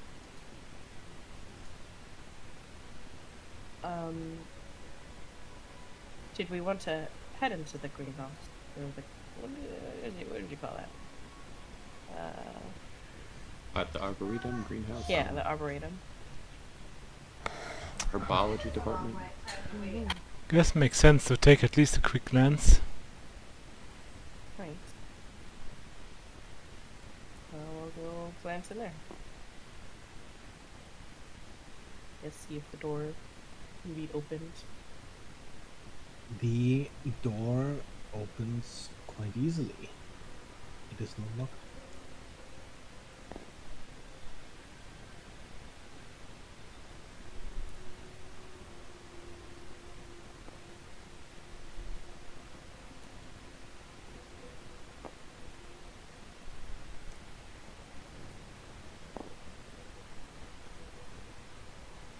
Our names? Yeah. Can you sorry. still talk to plants?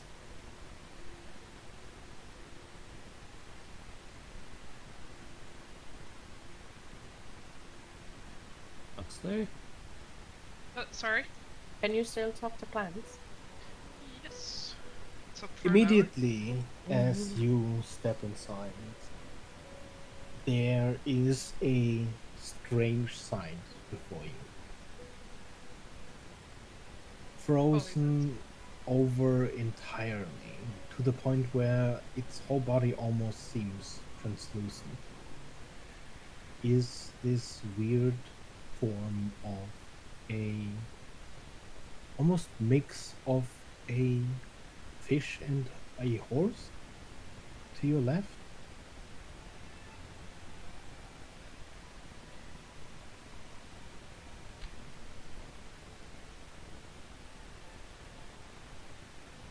Guess we'll move over and inspect it. You do not need to roll a history check to see that it's in the form, at least, of a hippocampus.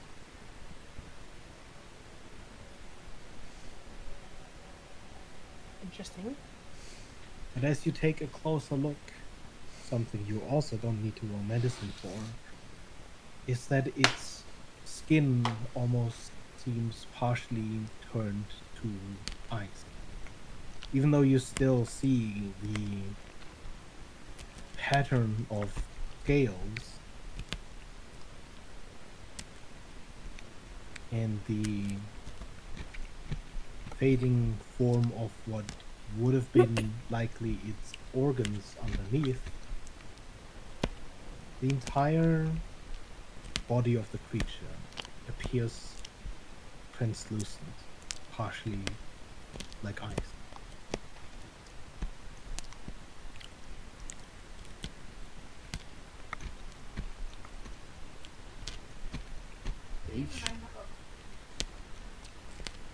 Guess a water-based creature is not so. I mean, yeah, water freezes. Does this seem more than just a simple freezing over, though? It appears much more harsh than the desiccation of the other corpses. Whereas the other corpses were sort of frozen to a point where the water extracted from their bodies. In this case, it almost appears like the body was magically turned partially to ice. Not a thing that could happen physically, naturally. Do we see any water around here? As Or in- like places where there would have been water in this immediate area? Not nearby, not in your view. There is a somewhat of a source of water in view, if you can see sort of billowing out of the ground, not too far from where you are. There is a source of steam. I was gonna ask, is it warmer in here because of that? You see that there are these radiuses of thawed and wet tiles around these steam vents. There does appear to be a measure of warm there. But where you are standing, it does not appear any warmer than the cold outside. In fact, you see, much like outside, hoarfrost covering almost everything else outside of these walls. If Ewan was able to immediately recognize this as a hippocampus, would she also know that a hippocampus can only breathe underwater?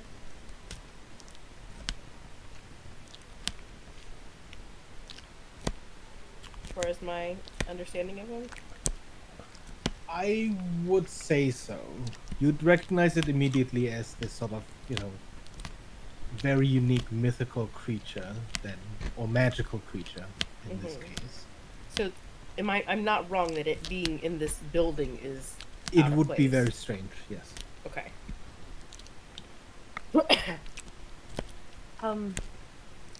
It doesn't really add up as to how it even got here in the first place. It should have only been in water.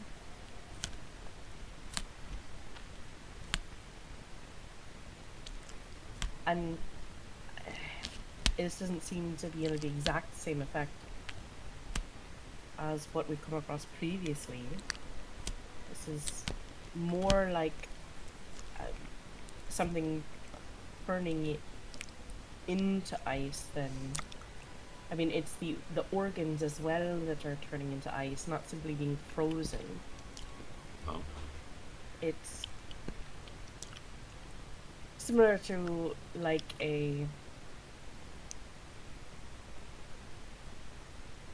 something was turning into stone, but it's turning into ice.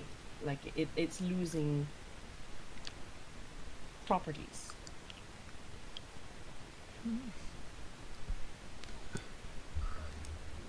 And it shouldn't have been in this building in the first place. Maybe it's running away and got chased then. Something had it out for it. Yes, something had to have brought it here. They're aquatic creatures. They're aquatic animals that move in water. They don't have a solid means other than dragging themselves into this building.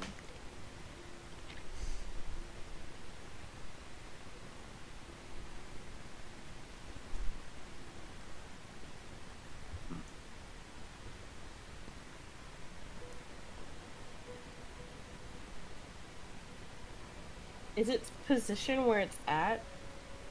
It's like around this corner. Is it just facing a wall? There is sort of a fence there, not a solid wall, but it doesn't appear to be, pointed towards anything that should be pointed towards. Right. And does it look like from its positioning that it dragged itself in here? Like from its position of its front kind of legs? The way its limbs or are positioned, Cold in here. it almost appears like it wasn't standing on ground as it froze to this point. Almost as if it was a sculpture, or it had been placed here.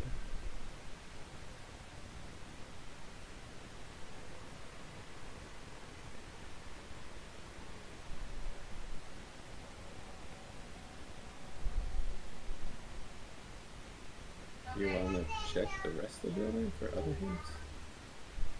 Hux, can you find out if the plants were underwater? Can I talk to any of these plants?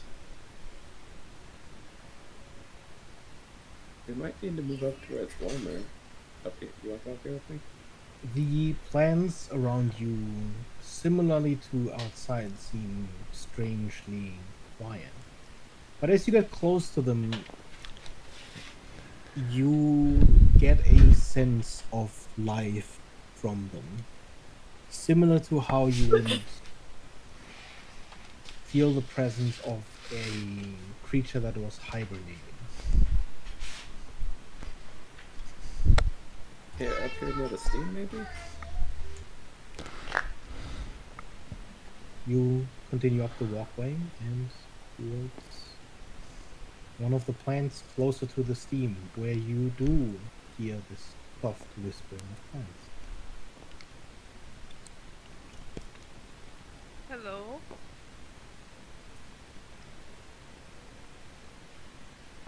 Hello.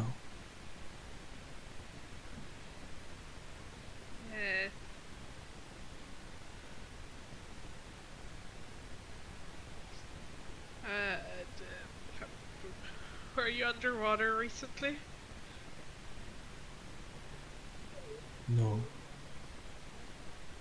Do you know what's up with that guy? He points to the hippocampus. It is frozen. Was it not frozen recently? No. Has it always been frozen? It came in frozen. Who brought it in? Bless you. People. How long ago? Not long. Why did they bring it in here? I do not know. Why did they just Our put... keeper seemed interested. Who's your keeper? The one who feeds us. Is he still around? He lost water when he brought it in. Red water? No. Water like home. Like seawater? Yes. Did you is home underwater? Not mine. But close to the seawater. I think I'm supposed to be in seawater. Right. But you have never been in seawater. There is water in the air, and our keeper would add sea to it. Right.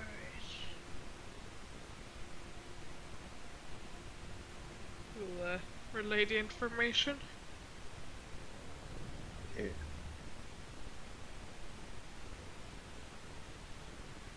Oh, was that big thing we walked by a plant, by the way? I could use some tea. Do you have tea? Don't think so.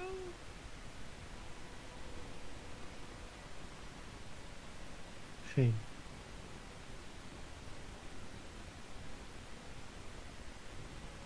He'll, like, search his pockets for sea. Hmm.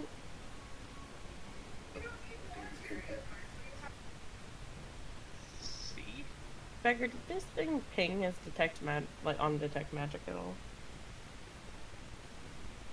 Probably residually, Mm-hmm. like a faint aura of it, but not active. Like salt, like the sea? So, yes. The sea. I can sprinkle a bit of salt over the plant. Do you sprinkle salt over it? Yes. Thank you. You're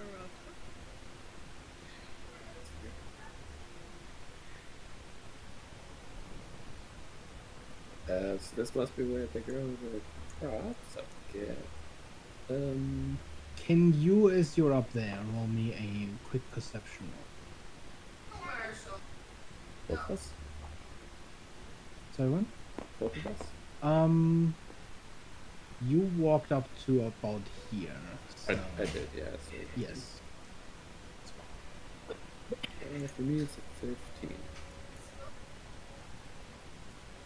There does appear to be, a collection of various tools in and around these walkways, but what catches your eye is a sliver of white underneath that chair over there. It looks like pages, which doesn't seem so out of the ordinary in the houses you've been in, but does seem somewhat odd in here. Roll from the direction. I was gonna kind of come this way and look down at whatever that thing is. I'll pick up the paper first. Yeah. Well, that one's frozen. I think this one's probably thawed.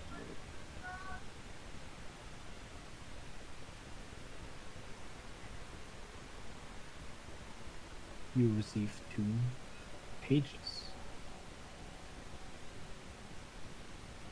From top to bottom, they are filled with scribbled notes. Again, in Auckland.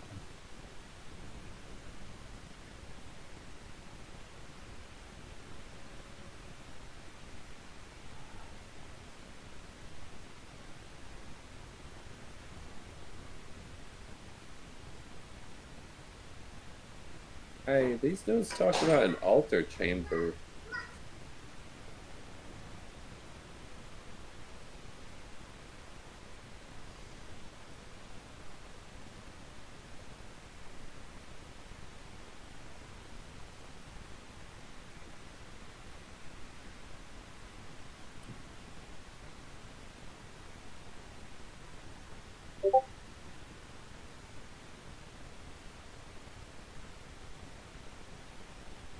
Also, they were crossing. I wonder if that means crossing planes.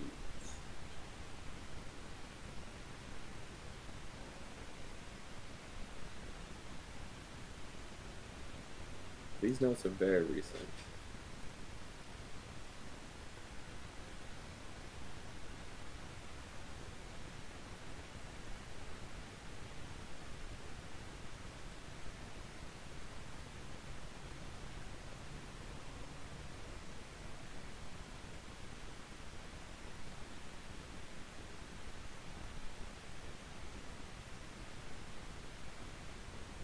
I forgot I was muted.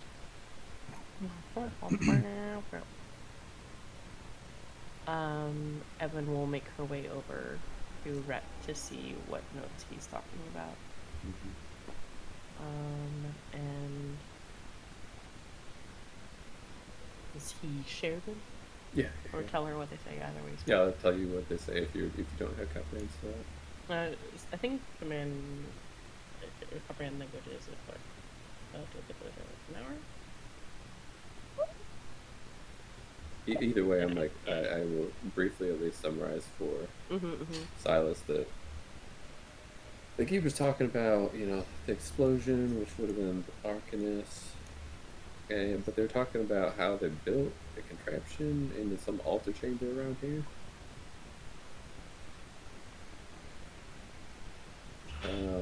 But neighbors. That rings a bell. I feel like that's some god. Let me think.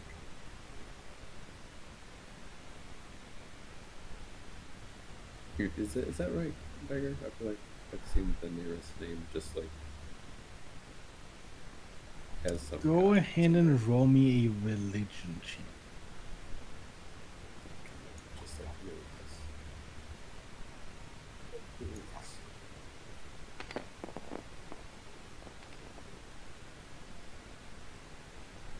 10.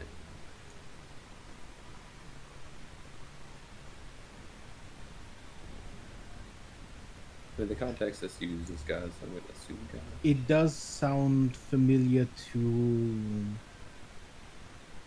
a species of seaborn fae you've heard of, called the Nereids.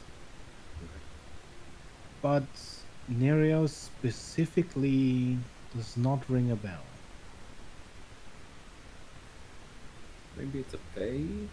Fae god? I don't know.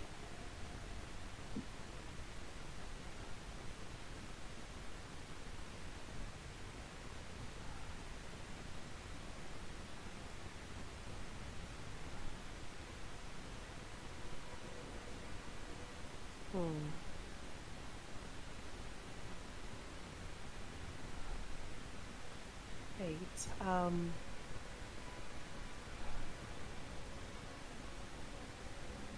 It doesn't. I mean, the way that they talk about this altar chamber,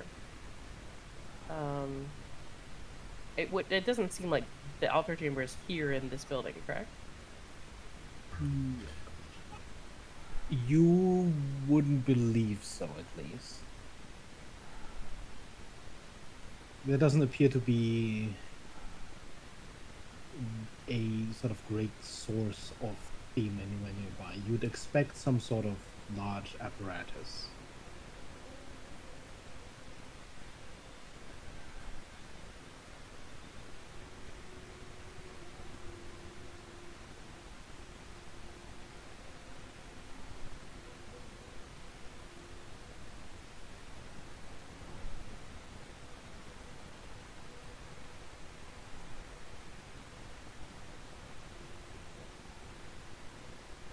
Suppose we move on until we can find that chamber? With the way that the plants are in here, it seems possible someone could have survived if they were in this chamber. If it's warm still, I mean. Right.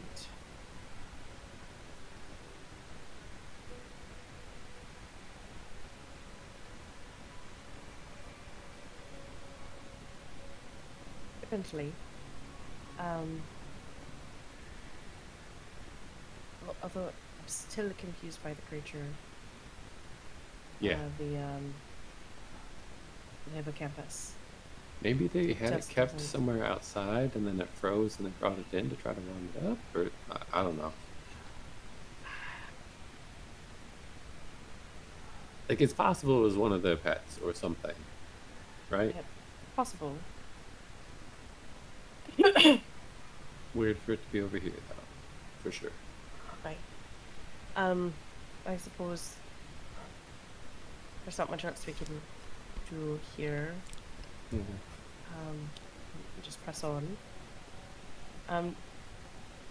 Do these things like look like anything specifically there? I'm trying to figure out what they are. That are. They Yeah, do same. appear strange, for sure. They appear like a large sphere, out of which a number of mushrooms appear to sprout. At the very front sits a singular eye, which could be creepy. Most definitely sounds creepy. I feel like Huxley should talk to the eyeball mushrooms. Mm-hmm. I go talk to that eyeball mushroom, Huxley. Okay. Hello. As you approach this thing, it doesn't appear to harbor any life in it. I think it's dead. Do you know what it is?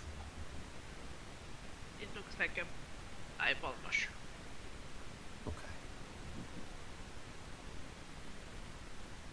Okay. Was it meant? Is it? Yeah. Okay. I don't have any further questions. I poke it. You poke it, and there is this sort of puff of spores then fall from the mushroom. Curiously, though, even the spores appear to be dead. Yeah, very dead.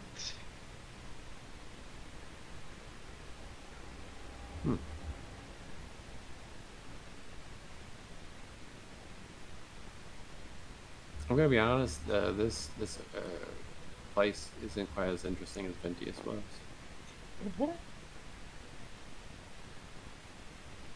I'd agree with that.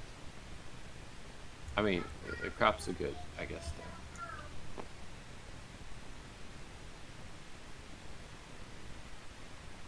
Does anyone else see anything important in here, or should we move on?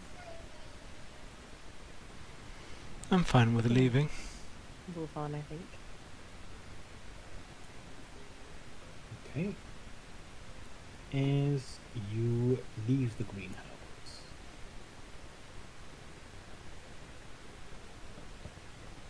as we're coming up on time, how are you guys feeling?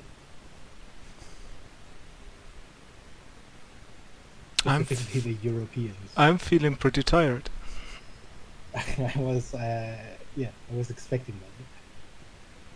Then this would be a good place to call it for the day. As you've just finished exploring the place. What an Understood. curious place. Yeah, very strange. All right. I have saved. Thank you guys for session as always. Thanks, Hopefully, Alon will be able to